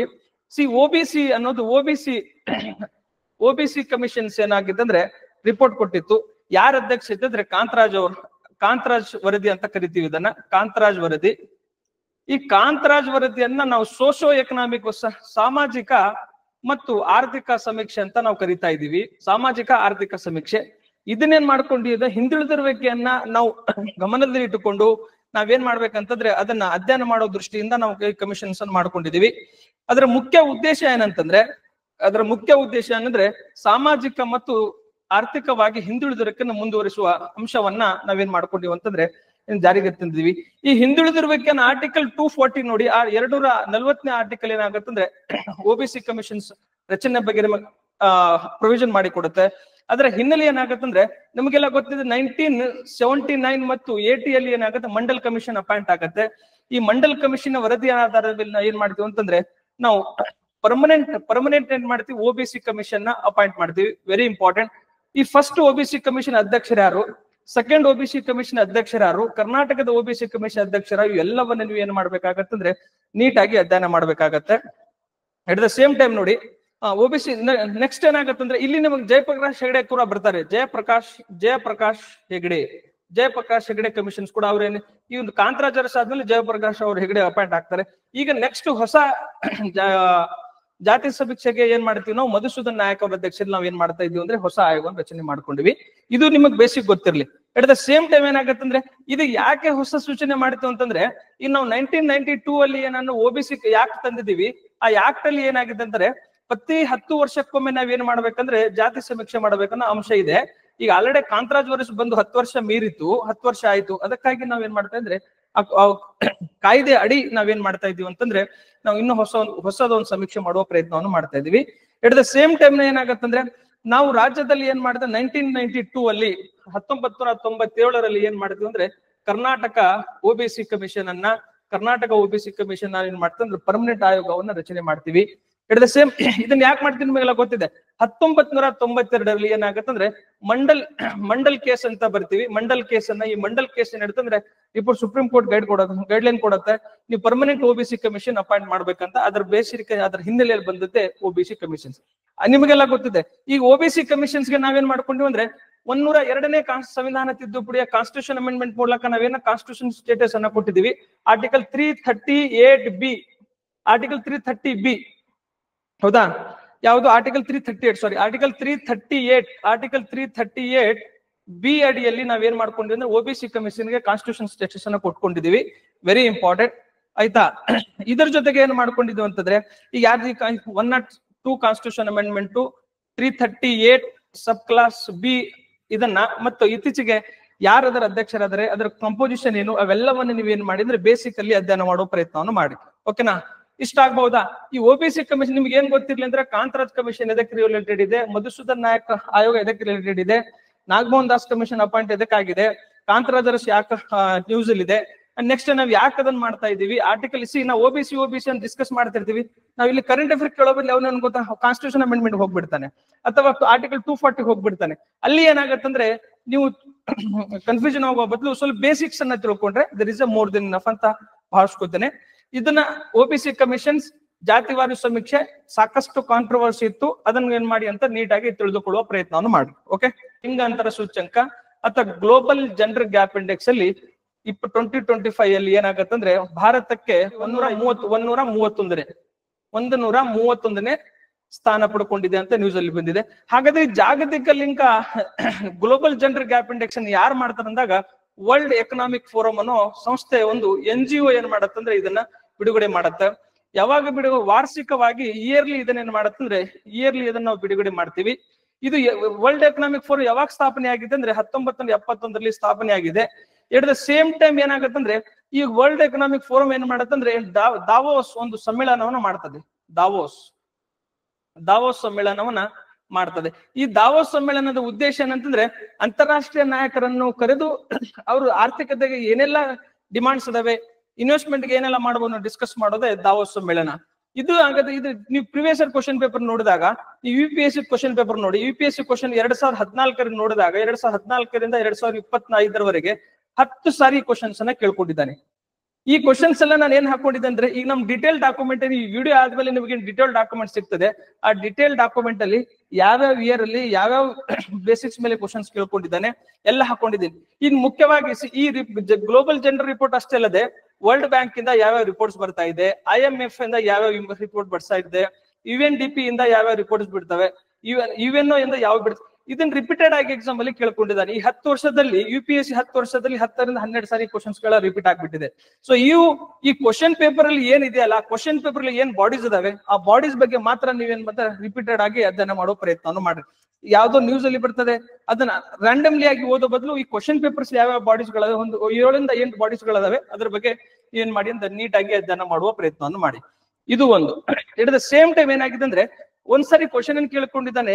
ಈ ಗ್ಲೋಬಲ್ ಜೆಂಡರ್ ಗ್ಯಾಪ್ ರಿಪೋರ್ಟ್ ಅನ್ನು ತಯಾರು ಮಾಡಬೇಕಾದ್ರೆ 4 ಮಾನದಂಡಗಳ ಆಧಾರದ ಮೇಲೆ ನಾವೇನ್ ಮಾಡ್ತೀವಿ ಅಂದ್ರೆ ಮಾನದಂಡಗಳನ್ನ ಕ್ವಶನ್ಸ್ ಅನ್ನ ಕೇಳ್ಕೊಂಡಿದ್ದಾನೆ. ಅಂದ್ರೆ ರಾಜಕೀಯ ಭಾಗವಹಿಸಿ ಹೆಂಗಿರ್ಬೇಕು, ಮಹಿಳೆಯರ ಭಾಗವಹಿಸಕ್ಕೆ ಹೆಂಗಿರ್ಬೇಕು, ಶಿಕ್ಷಣದ ಲಭ್ಯತೆ ಹೇಗಿದೆ, ಇವೆಲ್ಲದರ ಮೇಲೆ ನಾವೇನ್ ಮಾಡ್ಕೊಂಡಿದ್ವು ಅಂದ್ರೆ ಇದನ್ನ ಪ್ರಿಪೇರ್ ಮಾಡ್ಕೊಳ್ಳುವ ಪ್ರಯತ್ನವನ್ನು ಮಾಡ್ತಾ ಇದ್ದಾರೆ ಅವರು. ನೆಕ್ಸ್ಟ್ ಆರ್ಥಿಕ ಭಾಗವಹಿಸುವಿಕೆ ಆರ್ಥಿಕ ಭಾಗವಹಿಸುವಿಕೆ. ನೆಕ್ಸ್ಟ್ ಏನಾಗತ್ತಂದ್ರೆ ಶೈಕ್ಷಣಿಕ ಸಾಧನೆ, ಆರೋಗ್ಯ ಮತ್ತು ಜೀವಿತ ಮತ್ತು ರಾಜಕೀಯ ಸಬಲೀಕರಣ. ಈ 4 ಮಾನದಂಡಗಳ ಮೇಲೆ ನಾವೇನ್ ಮಾಡ್ಕೊಂಡಿದ್ರೆ ಇದಿದೆ. ಟೋಟಲ್ ನೋಡಿ ಈಗ ಈ ರಿಪೋರ್ಟ್ ಅಲ್ಲಿ 2025 ರಿಪೋರ್ಟ್ ಅಲ್ಲಿ ಏನಾಗಿದೆ ಅಂದ್ರೆ 2025 ರಿಪೋರ್ಟ್ ಅಲ್ಲಿ ಟೋಟಲ್ ಕಂಟ್ರಿಗಳು 148 ಇರೋದು. ಹೌದಾ? 148 ಅಲ್ಲಿ ಭಾರತದ ಸ್ಥಾನ 131ನೇ ಸ್ಥಾನಕ್ಕೆ ಬಂದಿದೀವಿ. ಅದು 2024ರಲ್ಲಿ ಎಷ್ಟು ಸ್ಥಾನ ಇದ್ದೀವಿ ನಾವು? 129 ಸ್ಥಾನದಲ್ಲಿ ಇದೀವಿ. 129 ಸ್ಥಾನದಲ್ಲಿ ಈಗ 2 ಸ್ಥಾನಗಳನ್ನ ನಾವ್ ಏನ್ ಮಾಡ್ಬೇಕು ಕೆಳಗೆ ಇಳ್ಕೊಂಡಿದೀವಿ. ಇದಕ್ಕೆ ರೀಸನ್ ಅನ್ನು ಈ ಮಾನದಂಡಗಳಾದ್ಮೇಲೆ ಯಾವುದೋ ಒಂದು ಇಂಡೆಕ್ಸ್ ಮಾನದಂಡದ ಮೇಲೆ ಕಡಿಮೆ ಪರ್ಫಾರ್ಮೆನ್ಸ್ ಮಾಡಿರ್ತೀವಿ, ಅದರ ಹಿನ್ನೆಲೆ ಏನಾಗತ್ತಂದ್ರೆ ಇದು ಡೌನ್ ಆಗಿರ್ತದೆ ಅಷ್ಟೇ, ಬೇರೆ ಏನಿಲ್ಲ. ಇನ್ ನೆಕ್ಸ್ಟ್ ನೋಡಿ ಇದರ ಸೇಮ್ ಟೈಮ್ ನಿಮಗೆ ಈ ವರ್ಲ್ಡ್ ಎಕನಾಮಿಕ್ ಫೋರಂ ಯಾವ್ಯಾವ ರಿಪೋರ್ಟ್ ಬಿಡುಗಡೆ ಮಾಡಿದೆ ಅಂತ ತೆಗೆದುಕೊಂಡಾಗ ವಿಶ್ವ ಆರ್ಥಿಕ ವೇದಿಕೆ ಯಾವ ರಿಪೋರ್ಟ್ಸ್ ವರದಿಗಳನ್ನ global competitiveness reports, global information and technology report, global gender gap reports, global risk reports and global travel and tourism reports and financial development reports and global enabling trade reports. ಈ ಎಲ್ಲಾ ವರದಿಗಳನ್ನ ಏನ್ ಮಾಡ್ಕೊಂಡಿದ್ದಾನೆ ಅಂತಂದ್ರೆ world economic forum ಬಿಡುಗಡೆ ಮಾಡುತ್ತೆ. ಇದರಲ್ಲಿ ಯಾವ್ದನ್ನ global gender gap report ಅನ್ನ ಮತ್ತೆ ಯಾವ್ದು ಫೈನಾನ್ಸಿಯಲ್ ಡೆವಲಪ್ಮೆಂಟ್ ರಿಪೋರ್ಟ್ ಅನ್ನ ರಿಪೀಟೆಡ್ ಆಗಿ ಮತ್ತು ಕಾಂಪಿಟೇಟಿವ್ ಗ್ಲೋಬಲ್ ಕಾಂಪಿಟೇಟಿವ್ ರಿಪೋರ್ಟ್ಸ್ ಅನ್ನ ಈ 3 ರಿಪೋರ್ಟ್ ಅನ್ನ ರಿಪೀಟೆಡ್ ಆಗಿ ಎಕ್ಸಾಮ್ ಅಲ್ಲಿ ಕೇಳ್ಕೊಂಡಿದ್ದಾನೆ. ಅಟ್ ಲೀಸ್ಟ್ ಅವುಗಳನ್ನಾದ್ರೂ ನೆನಪಿಡುವ ಪ್ರಯತ್ನವನ್ನು ಮಾಡಿ. ಓಕೆ, ಇದರಿಂದ ನಿಮ್ಗೆ ಏನಾಗುತ್ತೆ ನಾ ಇಲ್ಲಿ ಏನೇನ್ ಹೇಳಿದ್ನಿ, ಈಗ ವರ್ಲ್ಡ್ ಎಕನಾಮಿಕ್ ಫೋರಮ್ ದಾವೋಸ್ ಸಮ್ಮೇಳನ ನಡೀತದೆ. ಭಾರತ 148 ಸ್ಥಾನಗಳಲ್ಲಿ 131ನೇ ಸ್ಥಾನವನ್ನು ಪಡ್ಕೊಂಡಿದೆ. ಅದ್ರ ರಿಪೋರ್ಟ್ಸ್ ಏನು, ದಾವೋಸ್ ಸಮ್ಮೇಳನ ಏನು, ಈ ರೀತಿ ಗೊತ್ತಾ. ಈ ಬೇಸಿಕ್ಸ್ ತೆಗೆದುಕೊಂಡಾಗ ಅದು ಯಾವಾಗ ಸ್ಥಾಪನೆ ಆಯ್ತು, ಅದು ಯಾವ ರಿಪೋರ್ಟ್ ಗಳನ್ನ ಬಿಡುಗಡೆ ಮಾಡ್ತದೆ, ಅದರ ಉದ್ದೇಶವೇನು, ಅದರ ಬ್ಯಾಕ್ ಗ್ರೌಂಡ್ ಏನು, ಮತ್ತೆ PYQ ಅಲ್ಲಿ ಏನೇನ್ ಕ್ವಶನ್ಸ್ ಅನ್ನ ಕೇಳ್ಕೊಂಡಿದ್ದಾನೆ, ಇಷ್ಟನ್ನ ತಿಳ್ಕೊಂಡ್ರೆ there is a more than enough ಅನ್ಕೋತೇನೆ. ಇಷ್ಟನ್ನ ಬೇಸಿಕ್ಸ್ ಆಗಿ ತಿಳ್ಕೊಳ್ಳೋ ಪ್ರಯತ್ನವನ್ನು ಮಾಡ್ರಿ. ಇಷ್ಟು ಗ್ಲೋಬಲ್ ಜೆಂಡರ್ ಗ್ಯಾಪ್ ಇಂಡೆಕ್ಸ್, ಇಷ್ಟನ್ನ ತಿಳ್ಕೊಳ್ಳಿ. ಈ ಎಲ್ಲ ನಾನು ಏನೆಲ್ಲ ಹೇಳ್ತಾ ಇದ್ದೀನಿ ಈ ನಮ್ ಡಿಟೇಲ್ ಡಾಕ್ಯುಮೆಂಟ್ ವಿಡಿಯೋ ಆದ್ಮೇಲೆ ಅವೈಲೇಬಲ್ ಆಗ್ತದೆ. ಆ ವಿಡಿಯೋ ಡಾಕ್ಯುಮೆಂಟ್ ನಿಮ್ಗೆ ಎಲ್ಲಾನು ಕೂಡ ಏನ್ ಗೊತ್ತಾ ಡಿಟೇಲ್ ಆಗಿ ಅಲ್ಲಿ ನಿಮಗಿದೆ. ಓಕೆ, ನೆಕ್ಸ್ಟ್ ನೋಡಿ, ನಿಮಗೆಲ್ಲ ಗೊತ್ತಿದೆ ನಿನ್ನೆ ಒಂದು ದುರದೃಷ್ಟಕರ ಘಟನೆ ನಡೆದಿದ್ದು. ಅದೇ ಏನಂತಂದ್ರೆ ವಿಮಾನ ದುರಂತ. ಕನಿಷ್ಠ 265 ಜನರ ಸಾವು ಅಂತ ನ್ಯೂಸ್ ಅಲ್ಲಿ ಬಂದಿದೆ. ಈ ಟಾಪಿಕ್ ಇಂದ ನಮಗ್ ಕಲಿಬೇಕಾಗಿರೋದು ಗೊತ್ತಾ, ದುರಂತ ಆಯ್ತು, ಅವರೆಲ್ಲರ ಆತ್ಮಕ್ಕೆ ಶಾಂತಿ ಸಿಕ್ಲಿ ಅಂತ ಹೇಳ್ತಾ, ಇದರ ದುರಂತದಿಂದ ನಮಗೆ ವಿಮಾನಯಾನ ವಲಯ ನಮಗೆ ಇಂಪಾರ್ಟೆಂಟ್ ಆಗ್ತದೆ. ವಿಮಾನಯಾನ ವಲಯ, ಏವಿಯೇಷನ್ ಸೆಕ್ಟರ್ ಇಸ್ ಇಂಪಾರ್ಟೆಂಟ್ ನಮಗೆ. ಈ ಏವಿಯೇಷನ್ ಸೆಕ್ಟರ್ ನಲ್ಲಿ ನಮ್ ಇಡೀ ಜಗತ್ತಿನಲ್ಲಿ ನಾವು 3ನೇ ಸ್ಥಾನದಲ್ಲಿ ಇದೀವಿ. ಒಂದನೇದು ಏವಿಯೇಷನ್ ಸೆಕ್ಟರ್ಸ್ ಅಲ್ಲಿ ನಿಮಗೆ ಗೊತ್ತಾ, ಈಗ ಎಲ್ಲಿ ಆಗಿದೆ? ಅಹಮದಾಬಾದ್ ಏರ್ಪೋರ್ಟ್ ನಲ್ಲಿ ಆಗಿದೆ. ಅಹಮದಾಬಾದ್ ಏರ್ಪೋರ್ಟ್ ಅಲ್ಲಿ ಆ ಏರ್ಪೋರ್ಟ್ ನ ಹೆಸರು ಏನು? ಪಟೇಲ್, ಹೌದಾ? ಸರ್ದಾರ್ ವಲ್ಲಭಾಯ್ ಪಟೇಲ್ ಏರ್ಪೋರ್ಟ್ ನ ಅಂತಾರಾಷ್ಟ್ರೀಯ ವಿಮಾನ ನಿಲ್ದಾಣ ಆಗಿದೆ. ಈಗ ನಾನ್ ನಿಮಗೆ ಏನ್ ಕ್ವಶನ್ಸ್ ಕೇಳ್ತೇನೆ, ಈಗ ಪ್ರಿವಿಯಸ್ ಇಯರ್ ಕ್ವಶನ್ ಪೇಪರ್ ನಾನು ಏನ್ ಕ್ವಶನ್ಸ್ ಕೇಳಿದಾನೆ ಗೊತ್ತಾ? ಭಾರತದಲ್ಲಿರುವ ಅಂತಾರಾಷ್ಟ್ರೀಯ ವಿಮಾನ ನಿಲ್ದಾಣಗಳು ಮತ್ತು ಅವುಗಳ ಹೆಸರುಗಳನ್ನ ಕ್ವಶನ್ಸ್ ಅನ್ನ ಕೇಳಿದ್ದಾನೆ. ಫಾರ್ ಎಕ್ಸಾಂಪಲ್, ಈಗ ಕಲ್ಕತ್ತಾದಲ್ಲಿ ನೇತಾಜಿ ಸುಭಾಷ್ ಚಂದ್ರ ಬೋಸ್ ವಿಮಾನ ನಿಲ್ದಾಣವಿದೆ, ಅದು ಕಲ್ಕತ್ತಾ. ಅಹಮದಾಬಾದ್ ವಿಮಾನ ನಿಲ್ದಾಣ, ಈಗ ಫಾರ್ ಎಕ್ಸಾಂಪಲ್ ಸರ್ದಾರ್ ವಲ್ಲಭಾಯ್ ಪಟೇಲ್ ನಿಲ್ದಾಣ ಅಹಮದಾಬಾದ್. ಈ ರೀತಿ ಹೆಸರುಗಳನ್ನ ಏನ್ ಮಾಡ್ಕೊಂಡಿದ್ದಾನೆ, ಮ್ಯಾಚ್ ದಿ ಫಾಲೋಯಿಂಗ್ ಕ್ವಶನ್ಸ್ ಅನ್ನ ಕೇಳ್ಕೊಂಡಿದ್ದಾನೆ ಪ್ರಿವಿಯಸ್ ಇಯರ್ ಕ್ವಶನ್ ಪೇಪರ್ ನೋಡಿದಾಗ. ಸೊ ನೀವೇನ್ ಮಾಡ್ಬೇಕಂದ್ರೆ, ಟೋಟಲ್ 34 ಏನಿದಾವಂತದ್ದು ಅಂತಾರಾಷ್ಟ್ರೀಯ ವಿಮಾನ ನಿಲ್ದಾಣಗಳು ಭಾರತದಲ್ಲಿದ್ದಾವೆ. ಅವು ಅಟ್ಲೀಸ್ಟ್ ಏನ್ ಗೊತ್ತಾ, ಬೇಸಿಕ್ಸ್ ಅನ್ನ ತಿಳ್ಕೊಳ್ಳೋ ಪ್ರಯತ್ನ ಮಾಡ್ರಿ. ಈ ನಮ್ ಕರ್ನಾಟಕದಲ್ಲಿ ಎಷ್ಟು, ಒಂದು ಮಂಗಳೂರು ಒಂದಿದೆ, ಮತ್ತೆ ನಮ್ ಕೆಂಪೇಗೌಡ ಒಂದಿದೆ. ಆ ಎರಡನ್ನ ಏನ್ ಮಾಡಿ ಅಂತಂದ್ರೆ, ಈಗ ಯಾಕೆ ಅನಿಸಿ ನಮ್ ಕೆಂಪೇಗೌಡ ಯಾಕೆ ಇಂಪಾರ್ಟೆಂಟ್ ಆಗುತ್ತಂದ್ರೆ, ಎವ್ರಿ ಟೈಮ್ ಏನಾದ್ರೂ ಅವಾರ್ಡ್ ಪಡ್ಕೊತಿರ್ತದೆ. ಅದನ್ನ ಏನ್ ಮಾಡ್ತಂದ್ರೆ ಕ್ವಶನ್ಸ್ ಅಲ್ಲಿ ಆಗ್ಬಿಡ್ತದೆ ನಿಮಗೆ. ಇದು ಒಂದು. ನೆಕ್ಸ್ಟ್ ಏನಾಗುತ್ತೆ, ವಿಮಾನಯಾನ ಸೆಕ್ಟರ್ಸ್ ಅಲ್ಲಿ ಏನೇನ, ಈಗ ಫಾರ್ ಎಕ್ಸಾಂಪಲ್ ಉಡಾನ್ 2016ರಲ್ಲಿ ನಾವು ಉಡಾನ್ ಯೋಜನೆ ಜಾರಿಗೆ ತಂದಿವಿ. ಮತ್ತೆ 2016ರಲ್ಲಿ ನಾವೇನ್ ಮಾಡ್ಕೊಂಡಿವಿ ಅಂದ್ರೆ ನ್ಯಾಷನಲ್ ಏವಿಯೇಷನ್ ಪಾಲಿಸಿಯನ್ನು ತಂದ್ಕೊಂಡಿವಿ. ಡಿಜಿ ಯಾತ್ರಾ ಪ್ರೋಗ್ರಾಮ್ ಅನ್ನು ಜಾರಿಗೆ ತಂದ್ಕೊಂಡಿದೀವಿ, ಹೌದಾ? Next at the same time ಮಾಡ್ತಾ ಅಂದ್ರೆ, ಈಗ ನಾವು ಈ ಕೃಷಿ ಉಡಾನ್ ಯೋಜನೆಯನ್ನು ಜಾರಿಗೆ ತಂದ್ವಿ. ಕೃಷಿ ಉಡಾನ್ ಅನ್ನು ಏನ್ ಮಾಡ್ಕೊಂಡಿವಿ ಅಂದ್ರೆ ಪ್ರೋಗ್ರಾಮ್ ಅನ್ನು ಜಾರಿಗೆ ತಂದ್ವಿ. ಏವಿಯೇಷನ್ ಸೆಕ್ಟರ್ ಅನ್ನ ತೆಗೆದುಕೊಂಡಾಗ ಅದರ ರೋಲ್ ಏನು, ಅದ್ರ ಏರ್ಪೋರ್ಟ್ಸ್ ಗಳೆಲ್ಲಿದ್ದಾವೆ, ಅದಕ್ಕೆ ನಮ್ಮ ಏವಿಯೇಷನ್ ಸೆಕ್ಟರ್ ಎಷ್ಟು ರೋಲ್ ಇದೆ ಅದರದ್ದು. ಎಟ್ ದ ಸೇಮ್ ಟೈಮ್ ನಾವು ಏವಿಯೇಷನ್ ಸೆಕ್ಟರ್ ಪ್ರಮೋಟ್ ಮಾಡಕ್ಕೆ ಎಲ್ಲೆಲ್ಲಿ ನಾವು ಯಾವ ಯೋಜನೆಗಳನ್ನ ಜಾರಿಗೆ ತಂದಿದ್ದೀವಿ. ಎಟ್ ದ ಸೇಮ್ ಟೈಮ್ ಮತ್ತು ಈ ತರಬೇತಿ, ವಿಮಾನಯಾನ ತರಬೇತಿ ಕೇಂದ್ರಗಳೆಲ್ಲಿದ್ದಾವೆ ಭಾರತದಲ್ಲಿ, ಹೌದಾ? ಭಾರತದಲ್ಲಿ ತರಬೇತಿ ಕೇಂದ್ರಗಳಿದೆ. ಯಾಕಂದ್ರೆ ಪೈಲಟ್ ನ ಮಿಸ್ಟೇಕ್ ಇದೆ, ಪೈಲಟ್ ತರಬೇತಿ ಅಂತ ಹೇಳ್ತೀವಿ. ಪೈಲಟ್ ತರಬೇತಿ ಕೇಂದ್ರಗಳು ಎಲ್ಲಿದ್ದಾವೆ, ಇವೆಲ್ಲವನ್ನ ನೀವು ಏನ್ ಮಾಡ್ಬೇಕಂತಂದ್ರೆ ಡಿಟೇಲ್ ಆಗಿ ಅಧ್ಯಯನ ಮಾಡುವ ಪ್ರಯತ್ನವನ್ನು ಮಾಡ್ಬೇಕಾಗತ್ತೆ. ನೀವು ಇಷ್ಟು ಮಾಡಿದ್ರೆ ಮಾತ್ರ ಏನಾಗತ್ತಂದ್ರೆ, ಎಟ್ ದ ಸೇಮ್ ಟೈಮ್ ನೋಡಿ, ಈಗ ಇನ್ನೊಂದು ಇಂಟ್ರೆಸ್ಟಿಂಗ್ ಫ್ಯಾಕ್ಟ್ ಅಂದ್ರೆ, ಈ ವಿಮಾನಯಾನದ ಹೆಸರಿನಿಂದ ಬೋಯಿಂಗ್ ಕಂಪನಿ ವಿಮಾನಯಾನ ಅಂತ ಹೇಳ್ತೀವಿ. ಬೋಯಿಂಗ್ ಕಂಪನಿ, ಹೌದಾ? ಈ ಬೋಯಿಂಗ್ ಕಂಪನಿಯಲ್ಲಿ ನಿಮ್ಗೆ ಒಂದ್ಸರಿ ಕ್ವಶನ್ ಪ್ರಿವಿಯಸ್ ನೋಡಿದಾಗ ಕಂಪನಿಗಳ ಹೆಸರುಗಳು ಮತ್ತು ಅದು ಓನರ್ಸ್ ಗಳ ಹೆಸರುಗಳನ್ನು ಕೇಳ್ಕೊಂಡಿದ್ದ. ಫಾರ್ ಎಕ್ಸಾಂಪಲ್, ಬೋಯಿಂಗ್ ಅನ್ನೋದು ಅದು ಯುನೈಟೆಡ್ ಸ್ಟೇಟ್ದು, ಏರ್ಬಸ್ ಅನ್ನೋದು ಯುರೋಪ್ದು, ಮತ್ತು ಎಂಬ್ರೇಸ್ ಅನ್ನೋದು ಬ್ರೆಜಿಲ್ದು, ಮತ್ತು ಬೊಂಬಾರ್ಡಿಯಸ್ ಅನ್ನೋದು ಏರೋಸ್ಪೇಸ್ ಕೆನಡಾದು, ಮಿತ್ಸುಬಿ ಎಕ್ಸ್ಪ್ರೆಸ್ ಅನ್ನೋದು ಜಪಾನ್, ಅಂಡ್ ಕೊಮ್ಯಾಕ್ಸ್ ಅನ್ನೋದು ಚೀನಾ, ಇರ್ಕುಕ್ ಕಾರ್ಪೊರೇಷನ್ ರಷ್ಯಾ. ಇವೆಲ್ಲವೇನ್ ಮಾಡಿದ್ರೆ ಈ ವಿಮಾನಯಾನ ಸಂಸ್ಥೆಗೆ, ವಿಮಾನ ಮ್ಯಾನುಫ್ಯಾಕ್ಚರಿಂಗ್ ಮಾಡುವ ಸಂಸ್ಥೆಗಳಿದಾವಲ್ಲ, ಈ ಬೋಯಿಂಗ್ ಆಗ್ಲಿ ಅಥವಾ ಮಿತ್ಸುಬಿ ಆಗ್ಲಿ ಅಥವಾ ಜಪಾನ್ ಆಗ್ಲಿ, ಈ ಸಂಸ್ಥೆಗಳ ಮೇಲೆ ಏನ್ ಗೊತ್ತಾ, ಇದನ್ನ ಏನ್ ಮಾಡ್ಕೊಂಡಿದ್ದಾನೆ, ಮ್ಯಾಚ್ ದಿ ಫಾಲೋಯಿಂಗ್ ಕ್ವಶನ್ಸ್ ಅನ್ನ ಕೇಳ್ಕೊಂಡಿದ್ದಾನೆ. ಇದು ಒಂದು ಇಂಪಾರ್ಟೆಂಟ್. ನಿನ್ನೆ ನೀವು ನೋಡಿರ್ಬೇಕು, ಟಾಟಾ ಗ್ರೂಪ್ ನ ಏನಪ್ಪಾ ಸಿಒ ಏನ್ ಮಾಡಿದ್ದಾರೆ ಅಂದ್ರೆ, ಅದಕ್ಕೆ ಟ್ವಿಟರ್ ಮಾಡಿ ಸಂತಾಪವನ್ನು ಸಲ್ಲಿಸಿದ್ದಾರೆ. ಯಾಕೆ ಸಲ್ಲಿಸಿತ್ತಂದ್ರೆ ನಿಮಗೆಲ್ಲ ಗೊತ್ತಿದೆ, 2022ರಲ್ಲಿ ಏನಾಗಿದೆ ಅಂದ್ರೆ, ಏರ್ ಇಂಡಿಯಾವನ್ನ ನಾವೇನ್ ಮಾಡ್ಕೊಂಡ್ರಿ, ಟಾಟಾ ಗ್ರೂಪ್ಸ್ ಏನ್ ಮಾಡ್ಕೊಂಡಿದೆ ಅಂದ್ರೆ ಅಕ್ವೈರ್ ಮಾಡ್ಕೊಂಡು ಸ್ವಾಧೀನ ಪಡಿಸ್ಕೊಂಡಿದೆ. ಅದನ್ನು ಕೂಡ ಗೊತ್ತಿರ್ಲಿ ನಿಮಗೆ. ಇದನ್ನು ಕ್ವಶನ್ಸ್ ಈ ಕೆಳಗಿನ ಯಾವ ವರ್ಷದಲ್ಲಿ ಟಾಟಾ ಗ್ರೂಪ್ ಏನು ಗೊತ್ತಾ ಏರ್ ಇಂಡಿಯಾ ಅಕ್ವೈರ್ ಮಾಡ್ಕೊಂಡು ಅದನ್ನು ಕ್ವಶನ್ಸ್ ಕೇಳಬಹುದು. ಎಟ್ ದ ಸೇಮ್ ಟೈಮ್ ಏನಾಗಿದೆ, ನಾವು ಗಗನ್ ಪ್ರೋಗ್ರಾಮ್ ನಿಮ್ಗೆ ಗೊತ್ತಿದೆ ಅಂತ ಭಾವಿಸ್ಕೊಟ್ಟಿದ್ದಾನೆ. ಗಗನ್ ಪ್ರೋಗ್ರಾಮ್ ಇದನ್ನ all airport authority of India and ISRO ಎರಡು ಸೇರಿ ಏನ್ ಮಾಡ್ಕೊಂಡಿದ್ರೆ ಗಗನ್ ಪ್ರೋಗ್ರಾಮ್ ಅನ್ನು ಜಾರಿಗೆ ತಂದ್ಕೊಂಡಿದೆ. ಇದನ್ನು ಕೂಡ ನಿಮ್ಗೆ ಗೊತ್ತಿಡುವ ಪ್ರಯತ್ನವನ್ನು ಮಾಡ್ರಿ. ಒಂದು ಟಾಪಿಕ್ ಅನ್ನು ತೆಗೆದುಕೊಂಡಾಗ ಅದ್ರ ಬೇಸಿಕ್ ಇನ್ಫ್ರಾಸ್ಟ್ರಕ್ಚರ್, ತರಬೇತಿ ಕೇಂದ್ರಗಳು, ವಿಮಾನಯಾನ ಸಂಸ್ಥೆಗಳು, ಏರ್ಪೋರ್ಟ್ಸ್ ಗಳು, ಎಲ್ಲವನ್ನ ಕುರಿತು ನೀವೇನ್ ಮಾಡಿ ಅಂದ್ರೆ ಈ ಯಾವುದೇ ಏರಿಯಾಸ್ ನಲ್ಲಿ ಕ್ವಶನ್ಸ್ ಅನ್ನ ಕೇಳಬಹುದು. ಅಥವಾ ಇದು ವಿಮಾನಯಾನ ದುರಂತ ತನಿಖಾ ನಡೆಸುವ ಸಂಸ್ಥೆ ಯಾವ್ದಂತ ಕ್ವಶನ್ಸ್ ಅನ್ನ ಕೂಡ ನಿಮಗೆ ಏನೋ ಕೇಳುವ ಸಾಧ್ಯತೆ ಇರ್ತದೆ. ಎಲ್ಲದರ ಹಿನ್ನೆಲೆಯಲ್ಲಿ ನೀವೇನ್ ಮಾಡ್ಬೇಕಂದ್ರೆ ಈ ಟಾಪಿಕ್ ಅನ್ನು ಓದ್ಬೇಕಾಗತ್ತೆ.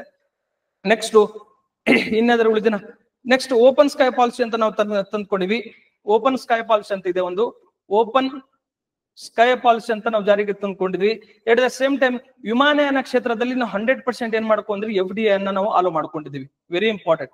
100% FDI ಇದೆ, ಡಿಜಿ ಯಾತ್ರಾ ಇದೆ. Next make in India programme ದಲ್ಲಿ ನಾವು ಯಾವ ವಾಯನ ಮಾಡ್ತಾ ಇದೀವಿ, ಮತ್ತೆ ಕೃಷಿ ಉಡಾನ್ ಮಾಡ್ತಾ ಇದೀವಿ, 2 ಸಲ ಉಡಾನ್ ಯೋಜನೆ ಜಾರಿಗೆ ತಂದಿವಿ. ಈ ಎಲ್ಲವನ್ನ ತಿಳಿದುಕೊಳ್ಳುವ ಪ್ರಯತ್ನವನ್ನು ನೀವು ಮಾಡ್ಬೇಕಂತ ನಾನು ಭಾವಿಸ್ಕೊಳ್ತೇನೆ. ಈ ಎಲ್ಲವನ್ನ ನಾನು ಏನೇನು ಹೇಳ್ತಾ ಇದ್ದೀನಿ ಎಲ್ಲ ನಮ್ ಡಿಟೇಲ್ ಡಾಕ್ಯುಮೆಂಟ್ ಅಲ್ಲಿ ಇದೆ. ವಿಡಿಯೋ ನೋಡಿದ ನಂತರ ನೀವೇನ್ ಮಾಡಿ ಅಂತಂದ್ರೆ ಆ ಡಿಸ್ಕ್ರಿಪ್ಷನ್ ಬಾಕ್ಸ್ ಅಲ್ಲಿ ನೀವು ಡಿಟೇಲ್ ಆಗಿ ಮಟ್ಟಲ್ಲಿ ನೀವು ಪಡ್ಕೋಬಹುದು. ಓಕೆ, ನೆಕ್ಸ್ಟ್ ನೋಡಿ, UPI ವಹಿವಾಟಿಗೆ ಶುಲ್ಕ ಇಲ್ಲ ಅಂತ ಕ್ವಶನ್ಸ್ ಅನ್ನ ಕೇಳಿದ್ದಾನೆ. UPI is very important. Repeated ಆಗಿ ಎಕ್ಸಾಮ್ಸ್ ಅನ್ನ ಕೇಳೋ, ರೀಸೆಂಟ್ ಆಗಿ ರಿಪೀಟೆಡ್ ಕ್ವಶನ್ಸ್ ಕೇಳ್ಕೊಂಡೆ. ಯಾಕೆ ನ್ಯೂಸ್ ಅಂದ್ರೆ UPI ನಿಮಗೆಲ್ಲ ಗೊತ್ತಿದೆ. UPI NPCI national payment corporation of ಇಂಡಿಯಾದವರು ಇದನ್ನ ಅಭಿವೃದ್ಧಿಪಡಿಸಿದ್ದಾರೆ. ಯಾವಾಗ ಮಾಡಿದ್ದಾರೆ ಅಂದ್ರೆ ಇದನ್ನ 2016ರಲ್ಲಿ ಮೊಟ್ಟ ಮೊದಲ ಬಾರಿಗೆ UPI ಅನ್ನು ಮಾಡ್ತೀವಿ.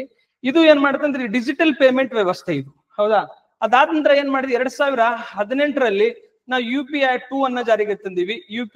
UPI 2, ಹೌದಾ. ಇತ್ತೀಚೆಗೆ ನಾವು ಏನು UPI ಲೈಟ್ ಅಂತ ನಾವು ಮಾಡ್ತಾ ಇದೀವಿ. ಈ UPI ಲೈಟ್ ವಿಶೇಷತೆ ಏನಂತಂದ್ರೆ, ಇನ್ ಕೇಸ್ ಅದಕ್ಕೆ ಮೊನ್ನೆ ಆಪರೇಷನ್ ಸಿಂಧೂರ್ ಮಾಡಿದ ನಂತರ ಪಾಕಿಸ್ತಾನ ನಮ್ಮ ಮೇಲೆ ಅಟ್ಯಾಕ್ ಮಾಡಿತ್ತು. ಹಿಂಗ್ ಅಟ್ಯಾಕ್ ಇಂದ ಎಮರ್ಜೆನ್ಸಿ ಸಂದರ್ಭದಲ್ಲಿ ಏನಾಗುತ್ತೆ, ಇಂಟರ್ನೆಟ್ ಸೌಲಭ್ಯ ಇರೋದಿಲ್ಲ. ಅವಾಗ ನೀವು ಪೇಮೆಂಟ್ ಸಿಸ್ಟಮ್ ಅನ್ನ ಮಾಡಬೇಕಾದ್ರೆ ವಿತೌಟ್ ಇಂಟರ್ನೆಟ್ ಅಥವಾ ಲೋ ಇಂಟರ್ನೆಟ್ ನಾವ್ ಏನ್ ಮಾಡಬಹುದು ಅಂತಂದ್ರೆ ನಾವು ಪೇಮೆಂಟ್ ಟ್ರಾನ್ಸಾಕ್ಷನ್ ಮಾಡ್ಬೇಕು. UPI ಲೈಟ್ ಅನ್ನು ಜಾರಿಗೆ ತಂದಿವಿ. ಅದಕ್ಕೆ at the same time UPI 123 pay ಅಂತ ನಾವ್ ಏನ್ ಮಾಡ್ಕೊಂಡಿವಿ ಅಂದ್ರೆ ಅದನ್ನ ಒಂದ್ ಜಾರಿಗೆ ವಾಯ್ಸ್ ಮೂಲಕ ನಾವ್ ಏನ್ ಮಾಡ್ಬೋದು ಅಂದ್ರೆ UPI 123 ಅದ್ರಲ್ಲಿ ಏನ್ ಮಾಡೋದು, ನಮ್ ಧ್ವನಿಯ ಮೂಲಕ ನಾವ್ ಏನ್ ಮಾಡ್ಬೇಕು ಅಂದ್ರೆ ನಾವು ಪೇಮೆಂಟ್ ಮಾಡಬಹುದು. ಅದನ್ನು ಕೂಡ ಇದೆ. ಎಟ್ the same time UPI gold card ಅಂತ ಮಾಡಿದೀವಿ ನಾವು. UPI ಗೋಲ್ಡ್ ಕಾರ್ಡ್, ಈ ಗೋಲ್ಡ್ ಕಾರ್ಡ್ ಅಂತ ಮಾಡಿದೀವಿ. ಇದರ ಉದ್ದೇಶ ಏನಂತಂದ್ರೆ, ಫಾರ್ ಎಕ್ಸಾಂಪಲ್ ಫಾರಿನರ್ ಯಾರಾದ್ರೂ ಟೂರಿಸ್ಟ್ ಬಂದ್ರೆ ಅವ್ರ ವೀಸಾ ಮತ್ತು ಅವರ ದಾಖಲೆಗಳನ್ನ ತಿಳಿಸಿದಾಗ ಕೊಟ್ಟಾಗ ಅವ್ರು ಏನ್ ಮಾಡ್ಬೋದು ಅಂದ್ರೆ ಈ ಕಾರ್ಡ್ ನ ಮೂಲಕ ನಾವೇನ್ ಮಾಡ್ಬೋದು ಅಂತಂದ್ರೆ ಈ ಕಾರ್ಡ್ ನ ಮೂಲಕ ಭಾರತದಲ್ಲಿ ಏನ್ ಮಾಡ್ಬೋದು, ಅವ್ರ ಪೇಮೆಂಟ್ ಅನ್ನ ಮಾಡಬಹುದು. ಎಟ್ ದ ಸೇಮ್ ಇನ್ನೊಂದು UPI ನ್ಯೂಸ್ ಅಲ್ಲಿ ಅಂದ್ರೆ, ಇತ್ತೀಚೆಗೆ last time KS question paper ಏನಾಯ್ತಂದ್ರೆ, ಲಾಸ್ಟ್ ಟೈಮ್ ಪ್ರಿಲಿಮ್ಸ್ ಅಲ್ಲಿ UPI ಅನ್ನು ಎಷ್ಟು ದೇಶಗಳು ಅಳವಡಿಸಿಕೊಂಡಿವೆ ಮತ್ತು ಆ ದೇಶಗಳ ಯಾವಂತ ಕ್ವಶನ್ಸ್ ಅನ್ನ ಕೇಳ್ಕೊಂಡಿದ್ದಾನೆ. ಇತ್ತೀಚಿನವರೆಗೆ 7 ದೇಶಗಳೇನಾಗುತ್ತೆ, UAE, ಸಿಂಗಾಪುರ್, ಜಪಾನ್, ಮಾಲ್ಡೀವ್ಸ್ ಗಳಿಂದ 7 ದೇಶಗಳು ಏನ್ ಮಾಡ್ಕೊಂಡಿದ್ದಾವೆ ಅಂದ್ರೆ UPI ಅನ್ನು ಅಳಿಸ್ಕೊಳ್ಳೋ ಪ್ರಯತ್ನವನ್ನು ಮಾಡ್ಕೊಂಡಿದ್ದಾವೆ. ನೀವೇನ್ ಮಾಡಿ ಅಂತಂದ್ರೆ ಇನ್ನೂ ಯಾವ ದೇಶಗಳು ಇದನ್ನ ಅಳಿಸ್ಕೊಳ್ಳೋ ಪ್ರಯತ್ನ ಮಾಡ್ತವೆ, ಅದನ್ನು ಕೂಡ ನೀವೇನ್ ಮಾಡಿ ಅಂದ್ರೆ UPI ಅನ್ನ ಯಾವ್ಯಾವ ದೇಶ ಇದನ್ನ ನೀವು ಕರೆಂಟ್ ಅಫೇರ್ಸ್ ಅಪ್ಡೇಟ್ ಮಾಡ್ತಾ ಹೋಗ್ಬೇಕು. ಅಂಡ್ ಎವ್ರಿ ಇಯರ್ ಏನಾಗುತ್ತೆ ಅಂದ್ರೆ ಎವ್ರಿ 6 ಮಂತ್ ಏನಾಗುತ್ತೆ, UPI ನಲ್ಲಿ ಹೈಯೆಸ್ಟ್ ಟ್ರಾನ್ಸಾಕ್ಷನ್ ಆಯ್ತು, ಇಷ್ಟು ಕೋಟಿ ಟ್ರಾನ್ಸಾಕ್ಷನ್ ಆಯ್ತು ಅಂತ ನ್ಯೂಸ್ ಅಲ್ಲಿ ಬಿಡ್ತದೆ. ಸೊ UPI ಅನ್ನು ತೆಗೆದುಕೊಂಡಾಗ it is A part of ಏನ್ ಗೊತ್ತಾ, ಎಕನಾಮಿಕ್ ಇನ್ಕ್ಲೂಸಿವ್ ಪ್ರೋಗ್ರಾಮ್ ಅನ್ನು ನಾವು ಮಾಡ್ತಾ ಇದೀವಿ. ಫಾರ್ಮಲೈಸೇಷನ್ ಆಫ್ ಎಕನಾಮಿಯನ್ನು ಮಾಡ್ತಾ ಇದೀವಿ, ಹೌದಾ. ಇದನ್ನ ಪ್ರಧಾನಮಂತ್ರಿ ಜನ್ಧನ್ ಯೋಜನೆಯನ್ನು ಮಾಡುವುದರ ಮೂಲಕ ನಾವು ಪೇಮೆಂಟ್ ಸಿಸ್ಟಮ್ ಅನ್ನ ಏನ್ ಗೊತ್ತಾ ಆನ್ಲೈನ್ ಕಡೆಗೆ ನಾವು ಹೋಗ್ತಾ ಇದೀವಿ. ಇದ್ರ ಜೊತೆಗೆ ಈ ಪೇಮೆಂಟ್, ಡಿಜಿಟಲ್ ಪೇಮೆಂಟ್ ಬಗ್ಗೆ ನಾವು ಮಾತಾಡುವಾಗ UPI ನ ಏನೆಲ್ಲ ಹೇಳಿದೀನಿ ಅದ್ರ ಬಗ್ಗೆ ಡಿಸ್ಕಸ್ ಮಾಡಿ. ಎಟ್ ದ ಸೇಮ್ NPCI ಬಗ್ಗೆ ಯಾವಾಗ ರಚನೆ ಆಯ್ತು, NPCI ರೋಲ್ ಏನು, NPCI ನ RBI ನಿಯಂತ್ರಣ ಮಾಡತ್ತಾ ಅಥವಾ ಗೌರ್ಮೆಂಟ್ ನಿಯಂತ್ರಣ ಮಾಡತ್ತಾ, ಅದನ್ನ ತಿಳಿದುಕೊಳ್ಳೋ ಪ್ರಯತ್ನ ಮಾಡಿ. ಡಿಜಿಟಲ್ ಪೇಮೆಂಟ್ ಮಾಡ್ಬೇಕಾದ್ರೆ ಈಗ ಸೈಬರ್ ಅಪರಾಧಗಳಾಗ್ತವೆ, ಹೌದಾ. ಈ ಸೈಬರ್ ಫ್ರಾಡ್ ಅನ್ನು ಮಾಡಕ್ಕೆ ಏನ್ ಮಾಡ್ತೀವಿ, ಸೈಬರ್ ಸೆಕ್ಯೂರಿಟಿಯನ್ನು ಯಾವ ರೀತಿ ಇದು ಮಾಡ್ತೀವಿ, ಎದ್ರ ಬಗ್ಗೆ ಏನ್ ಮಾಡಿ ಅಂದ್ರೆ ಡೀಟೇಲ್ ಆಗಿ ತಿಳಿದುಕೊಳ್ಳುವ ಪ್ರಯತ್ನವನ್ನು ಮಾಡಿ. ಇಷ್ಟು UPI ಬಂದಾಗ ಡಿಜಿಟಲ್ ಪೇಮೆಂಟ್ ಸಿಸ್ಟಮ್ ಏನಿದೆಯಲ್ಲ, ಡಿಜಿಟಲ್ ಪೇಮೆಂಟ್ ಸಿಸ್ಟಮ್ ಇದೆಯಲ್ಲ, ಅದನ್ನ 360 ಡಿಗ್ರಿಯ ಅಧ್ಯಯನ ಮಾಡುವ ಪ್ರಯತ್ನ ಮಾಡಿ. ಒಂದು ಸಾರಿ ನೀವು ತಿಳ್ಕೊಟ್ರೆ ನಿಮ್ಗೆ ಗೊತ್ತಿರ್ಬೇಕು. ಈಗ ನಾವು ಡೇ ಟು ಡೇ ಯೂಸ್ ಮಾಡ್ತಾ ಇದ್ದೀವಿ. ಅದೇ ಎಕ್ಸಾಮ್ ಹಾಲ್ ಅಲ್ಲಿ ಸ್ಟೇಟ್ಮೆಂಟ್ ಬೇಟಲ್ಲಿ ಕ್ವಶನ್ಸ್ ಬಂದಾಗ ನೀವು ಪ್ರಶ್ನೆಗಳು ಇರ್ತವೆ. ಸೊ ನೀವೇನ್ ಮಾಡಿ ಅಂತಂದ್ರೆ ನೀಟಾಗಿ ಅದನ್ನ ತಿಳಿದುಕೊಳ್ಳುವ ಪ್ರಯತ್ನವನ್ನು ಮಾಡಿ. ಓಕೆ, ನೆಕ್ಸ್ಟ್ ನೋಡಿ, ವಾಯು ಮಾಲಿನ್ಯ, ಜಲ ಮಾಲಿನ್ಯ ಸೇರಿದಂತೆ ಪ್ಲಾಸ್ಟಿಕ್ ಬಳಕೆಯಿಂದ ಪರಿಸರ ಮತ್ತು ಜೀವ ಪರಿಸರಕ್ಕೆ ಹಾನಿ ಅಂತ ಟಾಪಿಕ್ ಬಂದಿದೆ. ಈ ಟಾಪಿಕ್ ಏನ್ ಬಂದಿದೆ ಅಂದ್ರೆ ಜೂನ್ 5ಕ್ಕೆ ಏನ್ ಮಾಡಿವಿ ಅಂತಂದ್ರೆ, ಜೂನ್ 5ಕ್ಕೆ ನಾವು ವಿಶ್ವ ಪರಿಸರ ದಿನಾಚರಣೆಯನ್ನು ಆಚರಣೆ ಮಾಡಿದ್ವಿ. ವಿಶ್ವ ಪರಿಸರ ದಿನಾಚರಣೆ. ಇದರ ಥೀಮ್ ಏನಂದ್ರೆ ಪ್ಲಾಸ್ಟಿಕ್ ಬಳಸೋದನ್ನ ತ್ಯಜಿಸೋಣ ಅನ್ನೋದು ಇದರ ಥೀಮ್. ಇದರದು ಅದು ಇತ್ತೀಚೆಗೆ ಏನಾಗ್ತಾ ಅಂದ್ರೆ 2060ಗೆ 1200 ಲ್ಯಾಕ್ ಟನ್ ಏನಾಗತ್ತಂದ್ರೆ ಪ್ಲಾಸ್ಟಿಕ್ ಉತ್ಪಾದನೆ ಆಗುತ್ತೆ. So it will leads to ಏನು ಗೊತ್ತಾ, ವಾಯು ಮಾಲಿನ್ಯ ಮತ್ತು ಜಲ ಮಾಲಿನ್ಯಕ್ಕೆ ಹಾನಿ ಆಗ್ತದೆ ಅಂತ ಒಂದು ಕ್ವಶನ್ಸ್ ಅನ್ನ ಕೇಳ್ಕೊಂಡಿದ್ದಾನೆ. ಇಲ್ಲಿ ನಿಮ್ಗೇನ್ ಗೊತ್ತಾ, ನೀವು KS ಅಂಡ್ UPSC ಸಿಲೆಬಸ್ ತೆಗೆದು ನೋಡಿದಾಗ ನಿಮ್ಗೆ ಡೈರೆಕ್ಟ್ ಆಗಿ ವಾಯು ಮಾಲಿನ್ಯ ಎಂದರೇನು, ವಾಯು ಮಾಲಿನ್ಯಕ್ಕೆ ಕಾರಣಗಳು, ವಾಯು ಮಾಲಿನ್ಯದ ಪರಿಣಾಮಗಳು ಮತ್ತು ವಾಯು ಮಾಲಿನ್ಯ ನಿಯಂತ್ರಣಕ್ಕೆ ನಾವು ಏನೇನ್ ಕ್ರಮಗಳನ್ನು ತೆಗೆದುಕೊಳ್ತಾ ಇದ್ದೀವಿ ಅದನ್ನೇನ್ ಮಾಡ್ತಾನೆ ಕ್ವಶನ್ಸ್ ಅನ್ನ ಕೇಳಿದಾನೆ. ನಿಮಗೆ ಗೊತ್ತಿರ್ಬೇಕು, ನ್ಯಾಷನಲ್ ಏರ್ ಕ್ವಾಲಿಟಿ ಇಂಡೆಕ್ಸ್ ನಮ್ಗಿದೆ. ನೆಕ್ಸ್ಟ್ ಸಫರ್ ಅಂತ ಪ್ರೋಗ್ರಾಮ್ ಅನ್ನ ಮಾಡ್ತಾ ಇದೀವಿ. ಡೆಲ್ಲಿಯಲ್ಲಿ ಬೇರೆ ಬೇರೆ ಪ್ರೋಗ್ರಾಮ್ಸ್ ಗಳನ್ನ ಮಾಡ್ತಾ ಇದೀವಿ. ಮತ್ತು ಜೊತೆಗೆ ಈ ಹೊಗೆಯನ್ನ ಇದು ಮಾಡಕ್ ನಾವೇನ್ ಮಾಡ್ತಾ ಇದೀವಿ ಅಂದ್ರೆ, ಈಗ ನಾವು ಆರ್ಟಿಫಿಷಿಯಲ್ ರೇನ್ ಅನ್ನ ಮಾಡ್ತಾ ಇದೀವಿ. ಮುಂದೆ ನೋಡಿ UPSC ಫಿಲಿಮ್ಸ್ ಏನ್ ಕ್ವಶನ್ಸ್ ಕೇಳಿದಾನಂದ್ರೆ, ನೀವು ಆರ್ಟಿಫಿಷಿಯಲ್ ರೇನ್ ಮಾಡ್ಬೇಕಾದ್ರೆ ಕೃತಕ ಮಳೆಯನ್ನ ತಲುಪಿಸಬೇಕಾದ್ರೆ ಸಿಲ್ವರ್ ಅಯೋಡೈಡ್ ಮತ್ತು ನೈಟ್ರೇಟ್ ಅಯೋಡೈಡ್ ಅನ್ನ ಬಳಸ್ತೀವಿ. ಆ ಕೆಮಿಕಲ್ ಅನ್ನ ಕ್ವಶನ್ಸ್ ಅನ್ನ ಕೇಳಿಬಿಟ್ಟಿದ್ದಾನೆ. ಸೊ ನಿಮ್ಗೆ ಏನಾಗುತ್ತಂದ್ರೆ ಈ ವಾಯು ಮಾಲಿನ್ಯ ಜಸ್ಟ್ ಟಾಪಿಕ್ ಅನ್ನು ತೆಗೆದುಕೊಂಡಾಗ ಏರ್ ಪೊಲ್ಯೂಷನ್ ಮೇಲೆ ನೀವು 360 ಡಿಗ್ರಿ ಅಧ್ಯಯನ ಮಾಡ್ಬೇಕಾಗುತ್ತೆ. First, what is the air pollution, what is the reason for air pollution, what are the initiative for air pollution, what are the recent international standard ಏನದಾವೆ, central government standard ಏನದಾವೆ, state Karnataka ನಾವು exam preparation ಮಾಡ್ತಿರೋದ್ರಿಂದ ಕರ್ನಾಟಕದವ್ರು ಏನೇನ್ ಮಾಡ್ತಾ ಇದೀವಿ ಈ ಎಲ್ಲವನ್ನ ನೀವು ಏನ್ ಮಾಡ್ಬೇಕಂದ್ರೆ 360 ಡಿಗ್ರಿ ಅಧ್ಯಯನ ಮಾಡ್ಬೇಕಾಗತ್ತೆ. ಈ ಟಾಪಿಕ್ಸ್ ಅನ್ನ ನೀವು ಪ್ರೀ ಮತ್ತು ಮೇನ್ಸಿಕ್ ಎರಡಕ್ಕೂ ನೀವ್ ಏನ್ ಮಾಡ್ಬೇಕಂದ್ರೆ ಅಧ್ಯಯನ ಮಾಡ್ಬೇಕಾಗತ್ತೆ. ಇದ್ರ ಪಾರ್ಟ್ ಆಗಿ ನಾವ್ ಏನ್ ಮಾಡ್ತಂದ್ರೆ ವಾಯು ಮಾಲಿನ್ಯ ಜಲ ಮಾಲಿನ್ಯ ಪಾರ್ಟ್ ಆಗಿ ಟ್ರಾಫಿಕ್ ಆಗುತ್ತೆ. ಆ ಟ್ರಾಫಿಕ್ ನ ಇರ್ಬೋದು ಲಾಸ್ಟ್ ಟೈಮ್ ಎಸೆಕ್ಕೆ ಹೊಳಿಬಿಟ್ಟಿದ್ದಾನೆ. ಈ ಹಿನ್ನೆಲೆಯಲ್ಲಿ ಒಂದು ಟಾಪಿಕ್ ಅನ್ನ ನೀವು 360 ಡಿಗ್ರಿ ಆಗಿ ಪ್ರಿಪೇರ್ ಮಾಡುವ ಪ್ರಯತ್ನ ಮಾಡಿ.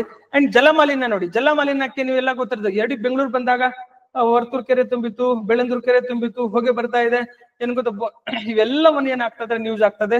ಬೆಂಗಳೂರು ಜಲ ಮಾಲಿನ್ಯ, ವಾಯು ಮಾಲಿನ್ಯ is very important.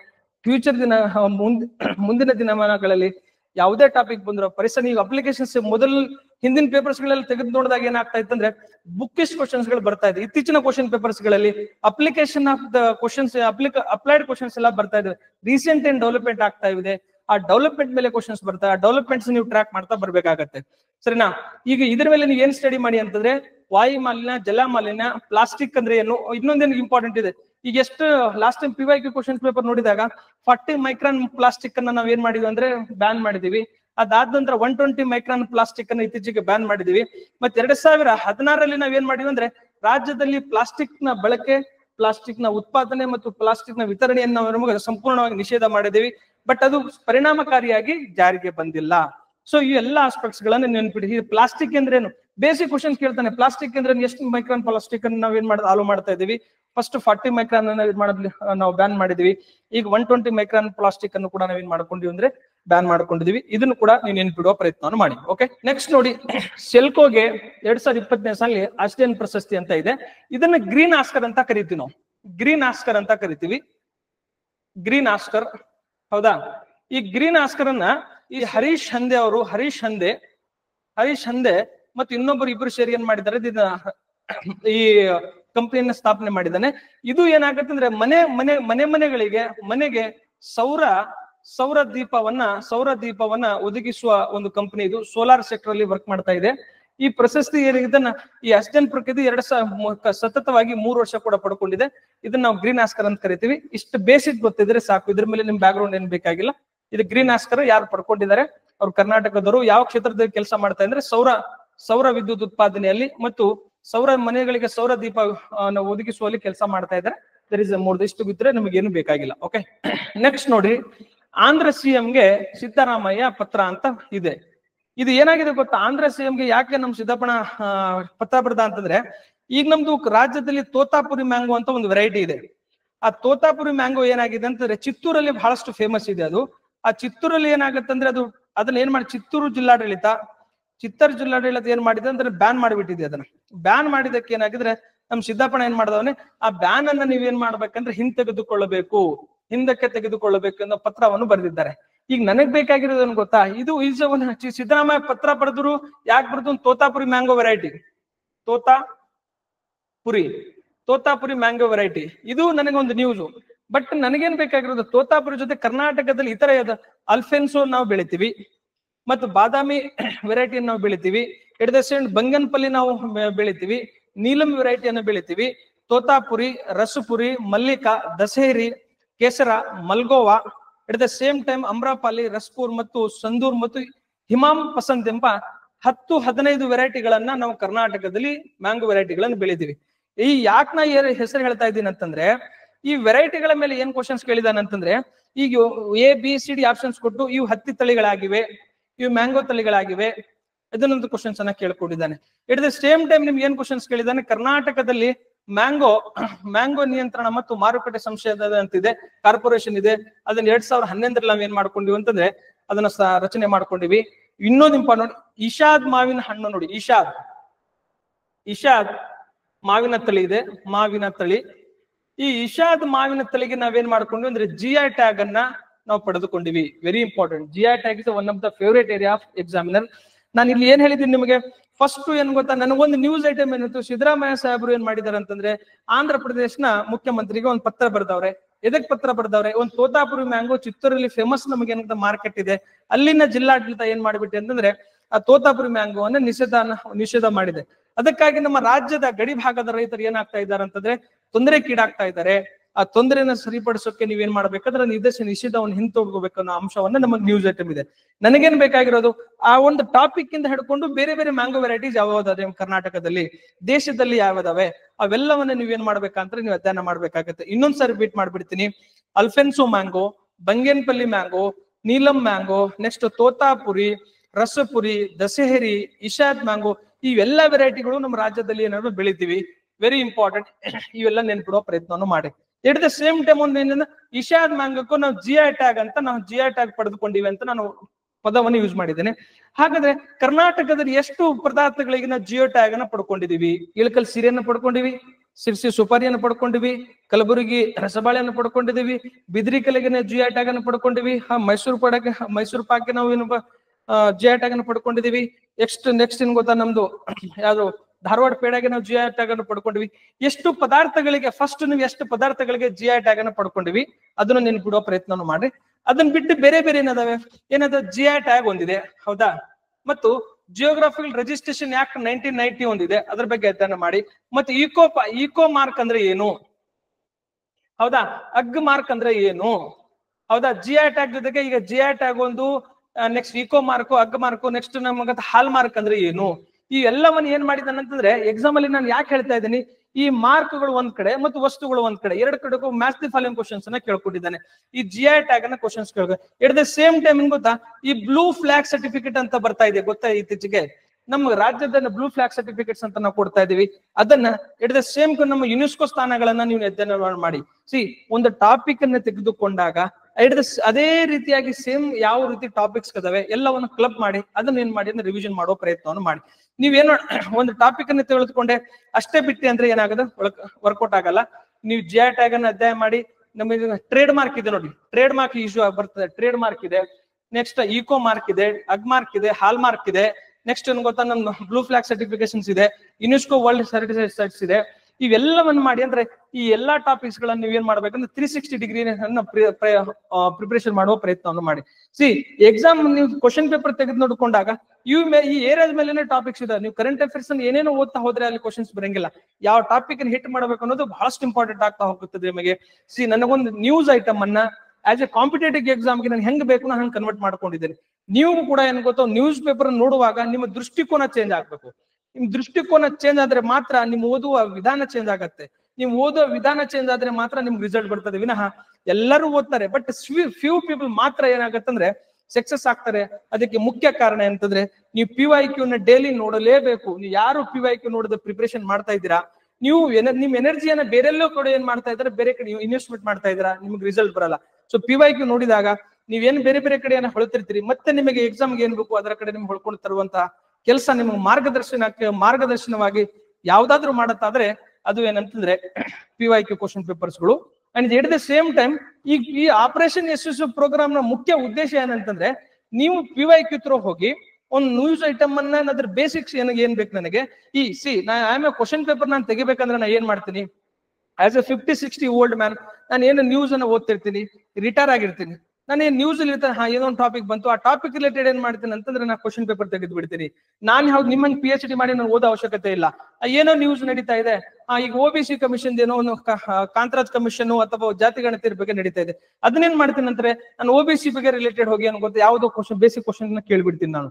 At the same time ಹೀಗಿದೆ ಈ ಮ್ಯಾಂಗೋದ ಇಶ್ಯೂ ನಡೀತಾ ಇದೆನಾ ಅದ್ರ ಬಗ್ಗೆ ಕ್ವಶನ್ಸ್ ಅನ್ನ ಕೇಳ್ತೀನಿ. ಎಟ್ ದ ಸೇಮ್ ಟೈಮ್ ಹಿಂಗ್ ನೋಡಿ ಇದೇ ರೀತಿಯಾಗಿ ನಮ್ ಕರ್ನಾಟಕದ ಏನಿದೆ ಅಕ್ಕಿ ಗಿಡಗಳಿಂದ ನಾವೇನ್ ಪಾತ್ರೆಗಳನ್ನು ಮಾಡ್ತಾ ಇದೀವಿ, ಈ ಪಾತ್ರೆಗಳನ್ನ ಮಾಡಿ ನಾವು ಅಮೆರಿಕ ರಫ್ತು ಮಾಡ್ತಾ ಇದೀವಿ.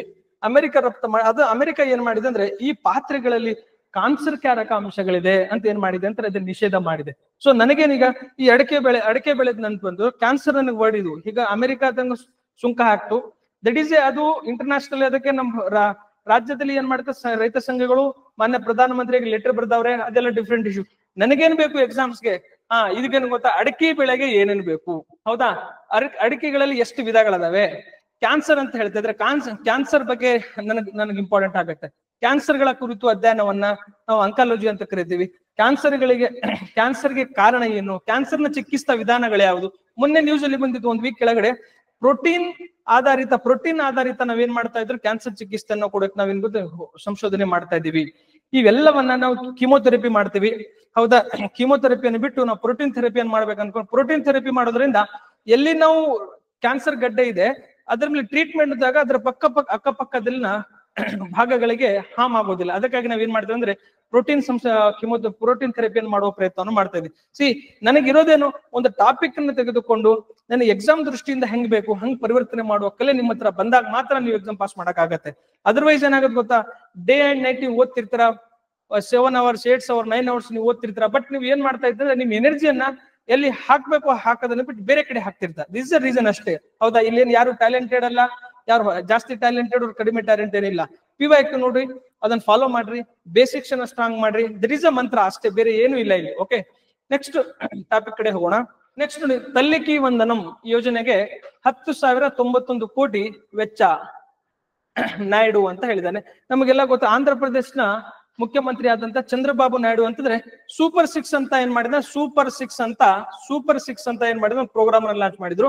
ಹೇಗೆ ನಮ್ ಎಲೆಕ್ಷನ್ ಗೆಲ್ಲಕ್ಕೆ ನಾವು ಪಂಚ ಗ್ಯಾರಂಟಿ ಕೊಟ್ಟಿದೀವಲ್ಲ ರಾಜ್ಯದಲ್ಲಿ, ಪಂಚ ಗ್ಯಾರಂಟಿ, ಅದೇ ರೀತಿ ಏನ್ ಮಾಡಿದ್ರು ಅಂದ್ರೆ ಸೂಪರ್ 6 ಅನ್ನೋ ಪ್ರೋಗ್ರಾಮ್ ಅನ್ನ ಆಂಧ್ರ ಪ್ರದೇಶ ಎಲೆಕ್ಷನ್ ಅಲ್ಲಿ ಕೊಟ್ಟಿತ್ತು.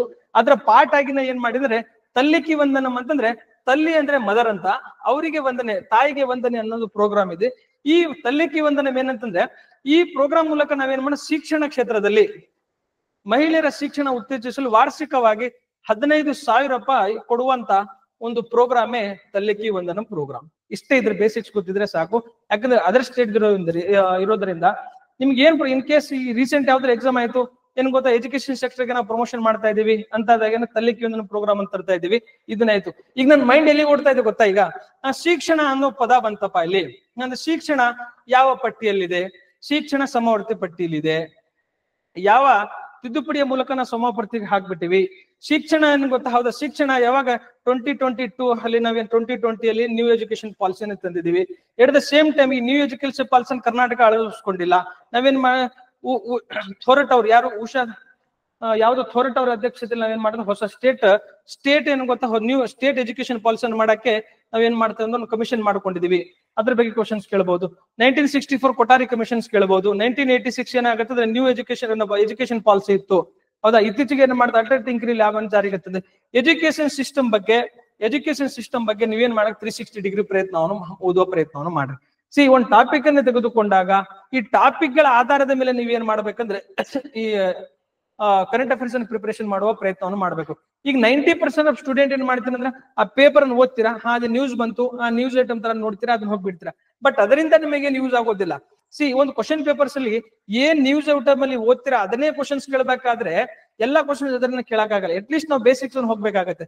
ಈಗ ಫಾರ್ ಎಕ್ಸಾಂಪಲ್ ಮೊನ್ನೆ ಬಂದಿತ್ತು, RBI ಫಸ್ಟ್ ಟೈಮ್ ಏನ್ ಮಾಡಿದೆ ಅಂದ್ರೆ ಫ್ಲಿಪ್ಕಾರ್ಟ್ಸ್ ಗೆ ಗೊತ್ತಾ ಸಾಲ ನೀಡಲು ಒಂದು ಕೊಟ್ಟಿದೆ ಫಸ್ಟ್ ಟೈಮ್ ಅಂದ್ರೆ. ಅದನ್ನೇನಾಗತ್ತೆ ಗೊತ್ತಾ ನಿಮ್ಗೆ, ಇಂತ ಒಂದು ನ್ಯೂಸ್ ಐಟಮ್ ಡೈರೆಕ್ಟ್ ನ್ಯೂಸ್ ಇರ್ತದೆ, ಅದನ್ನ ಕ್ವಶನ್ ಹಾಕ್ಬಿಡ್ತಾನೆ ನಿಮಗೆ. ಈ ಕ್ಯಾನ್ಸರ್ಗೆ ಪ್ರೋಟೀನ್ ಥೆರಪಿ ಅಂತ ತರ್ತಾ ಇದೀವಿ. ಈ ಕೆಳಗಿನ ಯಾವ ಥೆರಪಿಯನ್ನು, ಪ್ರೋಟೀನ್ ಥೆರಪಿ, ಕೆಮೊಥೆರಪಿ, ಏನ್ ಗೊತ್ತಾ, ಇನ್ನೊಂದೆರಡು ಥೆರಪಿ ಕೊಟ್ಟು ಈ ಕೆಳಗೆ ಯಾವ್ದನ್ನ ನಾವು ಕ್ಯಾನ್ಸರ್ ಚಿಕಿತ್ಸೆಗೆ ಬಳಸ್ತಾನೆ ಕ್ವಶನ್ಸ್ ಅನ್ನ ಕೇಳಿಬಿಡ್ತಾನೆ. ಹಿಂಗೆ ಡೈರೆಕ್ಟ್ ಬರುವಂತ ಟಾಪಿಕ್ಸ್ ಒಂದಾದ್ರೆ ಇದರ ಹಿನ್ನೆಲೆಯನ್ನು ಬರುವಂತ ಟಾಪಿಕ್ಸ್ ಗಳು ಜಾಸ್ತಿ ಇರ್ತವೆ. ಸೊ ಹಿನ್ನೆಲೆ ನೀವು ಏನ್ ಮಾಡ್ಬೇಕಂದ್ರೆ ಬೇಸಿಕ್ಸ್ ಇಂದ ಪ್ರಿಪರೇಷನ್ ಮಾಡ್ಬೇಕಾಗತ್ತೆ. ಇದಿಷ್ಟು ಮಾಡ್ತೇನೆ ಅಂತ ಭಾವಿಸ್ಕೊಳ್ತಾ, ಇಲ್ಲಿನ ಯೂತ್ನ ಟಾಪಿಕ್ ಇಲ್ಲಿ ನಾನು ಮುಖ್ಯವಾಗಿ ಏನ್ ಮಾಡಿದ್ದೀನಿ ಅಂತಂದ್ರೆ ವುಮೆನ್ ರಿಸರ್ವೇಶನ್ ಬಗ್ಗೆ ಮಾತಾಡುವ ಪ್ರಯತ್ನವನ್ನು ಮಾಡಿದ್ದೀನಿ. At the same time OBC commission ಬಗ್ಗೆ ಡಿಸ್ಕಸ್ ಮಾಡುವ ಪ್ರಯತ್ನವನ್ನು ಮಾಡಿದ್ದೀನಿ. At the same time aviation sector ಬಗ್ಗೆ ಡಿಸ್ಕಸ್ ಮಾಡುವ ಪ್ರಯತ್ನವನ್ನು ಮಾಡಿದ್ದೀನಿ. At the same time aviation sector ಆದ್ಮೇಲೆ gender gap global gender gap index ಬಗ್ಗೆ ಡಿಸ್ಕಸ್ ಮಾಡುವ ಪ್ರಯತ್ನವನ್ನು ಮಾಡ್ಕೊಡಿ. ಈ ಮೂರು ಟಾಪಿಕ್ ನಿಮಗೆ ಫ್ಯೂಚರ್ ಅಲ್ಲಿ 100% ಟಾಪಿಕ್ ನಿಮ್ಗೆ ಕ್ವಶನ್ಸ್ ಬರ್ತವೆ. ಯಾಕಂದ್ರೆ ಬಿಗ್ ಟಾಪಿಕ್ಸ್ ಇದೆ, ಹೌದಾ. ಫಸ್ಟ್ ಟೈಮ್ ಏನಾಗಿದೆ, ಇಷ್ಟು ದೊಡ್ಡ ಭಾರತದ ಇತಿಹಾಸದಲ್ಲಿ ಅಷ್ಟು ದೊಡ್ಡ ವಿಮಾನ ದುರಂತ ಆಗಿದ್ದು ಫಸ್ಟ್ ಟೈಮ್ ಇದು. ಎಟ್ ದ ಸೇಮ್ ಟೈಮ್ PYQ ತೆಗೆದು ನೋಡಿದಾಗ ವರ್ಲ್ಡ್ ಎಕನಾಮಿಕ್ ಫೋರಂ ರಿಪೋರ್ಟ್ಸ್ ಗಳ ಬಗ್ಗೆ, ದಾವೋಸ್ ಸಮ್ಮೇಳನ ಬಗ್ಗೆ ರಿಪೀಟೆಡ್ ಆಗಿ ಕ್ವಶನ್ಸ್ ಅನ್ನು ಕೇಳಿಕೊಂಡಿದ್ದಾರೆ. ಅದನ್ನು ಕೂಡ ನಿಮಗೆ ಕ್ವಶನ್ಸ್ ಆಗುವ ಸಾಧ್ಯತೆ ಇದೆ. ಅಂಡ್ ಈಗ ಪಾಪ್ಯುಲೇಷನ್ ನಾವು ಜನಗಣತಿ ಮಾಡ್ತಾ ಇದೀವಿ, 2 ಹಂತದಲ್ಲಿ ಮಾಡ್ತಾ ಇದ್ದೀವಿ. ಫಸ್ಟ್ ಏನ್ ಮಾಡ್ತಾ ಇದ್ರೆ ನಾರ್ತ್ ಹಿಮಾಲಯನ್ ಸ್ಟೇಟ್ ಅಲ್ಲಿ ಮಾಡ್ತಾ ಇದೀವಿ. ನೆಕ್ಸ್ಟ್ ಏನಾಗುತ್ತೆ, ಸೆಕೆಂಡ್ ಸ್ಟೇಜ್ ಅಲ್ಲಿ ಮಾಡ್ತೀವಿ. ಇದನ್ನಾದ ನಂತರ ಏನ್ ಮಾಡಿ ಡಿಲಿಮಿಟೇಷನ್ ಕಮಿಷನ್ ಆಗುತ್ತೆ. ಡಿಲಿಮಿಟೇಷನ್ ಕಮಿಷನ್ ಆದ್ಮೇಲೆ ವುಮೆನ್ ರಿಸರ್ವೇಶನ್ ಜಾರಿಗೆ ಬರ್ತದೆ. ನ್ಯೂಸ್ ಅಲ್ಲಿ ಇಡೀ ಹೋಲ್ 2-3 years ಅದು ಏನಾಗುತ್ತೆ ನ್ಯೂಸ್ ಅಲ್ಲಿ ಇರ್ತದೆ. ಆ ಹಿನ್ನೆಲೆ ಏನಿದೆ ಅಂತಂದ್ರೆ ನಿಮ್ಗೆ ರಿಸರ್ವೇಶನ್ ಟಾಪಿಕ್ಸ್ ವೆರಿ ಇಂಪಾರ್ಟೆಂಟ್ ಆಗ್ತಾ ಹೋಗುತ್ತೆ. ಅದನ್ನ ಕೂಡ ನೀವು ಕೊಡೋ ಪ್ರಯತ್ನವನ್ನು ಮಾಡ್ರಿ. ಈ ಇನ್ನೊಂದು ನೆಕ್ಸ್ಟ್ ಗೊತ್ತಾ, ಈ UPI ಗೊತ್ತಾ, ಬೇಸಿಕ್ಸ್ ಪ್ರಿಪರೇಷನ್ ಮಾಡೋ ಪ್ರಯತ್ನ ಮಾಡ್ರಿ. ಈ ಎಲ್ಲಾ ಟಾಪಿಕ್ಸ್ ಏನಿದೆ ಅಂತಂದ್ರೆ ನೀವು ನೀಟಾಗಿ ಅಧ್ಯಯನ ಮಾಡ್ಬೇಕಾಗತ್ತೆ. ಹೈಕೋರ್ಟ್ ಬಗ್ಗೆ ಪ್ರಿಪರೇಷನ್ ಮಾಡೋ ಪ್ರಯತ್ನವನ್ನು ಮಾಡ್ರಿ. ಇಷ್ಟೆಲ್ಲ ನಿಮ್ಗೆ ಏನಂದ್ರೆ ಒಂದು ಟಾಪಿಕ್ ನಾನು ಹೇಳುವ ಉದ್ದೇಶ ಏನಂದ್ರೆ, ಕನ್ನಡ ಮಾಧ್ಯಮ ವಿದ್ಯಾರ್ಥಿಗಳ ಫಲಿತಾಂಶ ಇತ್ತೀಚೆಗೆ ದಿನದಿಂದ ದಿನಕ್ಕೆ ಕಡಿಮೆ ಆಗ್ತಿರೋದು ನಿಮ್ಗೆಲ್ಲ ಗೊತ್ತಿರುವ ವಿಷಯ. ಅದಕ್ಕಾಗಿ ನಿಮ್ಮ ವಿಧಾನವನ್ನು ಏನ್ ಮಾಡ್ಬೇಕು, UPSC ಪ್ರಿಪರೇಷನ್ ಮಾಡೋ ವಿದ್ಯಾರ್ಥಿಗಳ ಜೊತೆಗೆ ನೀವು ಮಾಡ್ಬೇಕಾಗತ್ತೆ. ಈಗ ನಾನು ನಿಮಗೆ ವೈಯಕ್ತಿಕವಾಗಿ ಹೇಳುವುದಾದ್ರೆ, ನಿಮಗೆ ಭಾಷೆ ಮುಖ್ಯ ಇಂಪಾರ್ಟೆಂಟ್ ಇಲ್ಲ. ಈಗ ಕನ್ನಡ ಭಾಷೆ, ಕನ್ನಡ ಅಭಿಮಾನ ನಿಮಗಿರ್ಲಿ, ಆದರೆ ಎಟ್ ದ ಸೇಮ್ ಟೈಮ್ ನೀವು ಮೊದಲು ಸೆಲೆಕ್ಷನ್ ಆಗೋದು ಅಷ್ಟೇ ಇಂಪಾರ್ಟೆಂಟ್ ಇದೆ. ನೀವು ಕನ್ನಡದಲ್ಲಿ ಓದ್ತಿರೋ, ಇಂಗ್ಲಿಷ್ ಅಲ್ಲಿ ಓದ್ತಿರೋ, ಯಾರು ಕೇರ್ ಮಾಡಲ್ಲ. Ultimately your in or out ಅಷ್ಟೇ ಮ್ಯಾಟರ್ ಆಗುತ್ತೆ. ಸೊ ಆ ಹಿನ್ನೆಲೆಯಲ್ಲಿ ಅವೆಲ್ಲವನ್ನ ನಾವು ಮೈಂಡ್ ಅಲ್ಲಿ ಇಟ್ಟುಕೊಂಡು ನಾವು ಕರೆಂಟ್ ಅಫೇರ್ಸ್ ಅಲ್ಲಿ UPSC ಸ್ಟ್ಯಾಂಡರ್ಡ್ ಇರುವಂತಹ ಡಾಕ್ಯುಮೆಂಟ್ಸ್ ಗಳನ್ನ ನಾವು ಕೊಡುವ ಪ್ರಯತ್ನವನ್ನು ಮಾಡ್ತೀವಿ. ಅದನ್ನ ಇನ್ನೂ ನಾವು ಬರುವ ದಿನಮಾನಗಳಲ್ಲಿ ಅದನ್ನ ಇನ್ನೂ ಇಂಪ್ರೂವೈಸ್ ಮಾಡುವ ಪ್ರಯತ್ನವನ್ನು ಮಾಡ್ತೀವಿ. ಆ ಪ್ರಯತ್ನದ ಭಾಗವಾಗಿ ಆಪರೇಷನ್ ಯಶಸ್ಸು ಇರ್ತದೆ. ಆ ಆಪರೇಷನ್ ಯಶಸ್ಸು ಮೂಲಕ ನಿಮ್ಮ ಯಶಸ್ಸು ಕೂಡ ಆಗ್ಲಿ ಅಂತ ಹೇಳುತ್ತಾ ನನ್ನ ಇಂದಿನ ಕ್ಲಾಸ್ ಅನ್ನು ಮುಕ್ತಾಯಗೊಳಿಸುತ್ತೇನೆ. Thank you very much.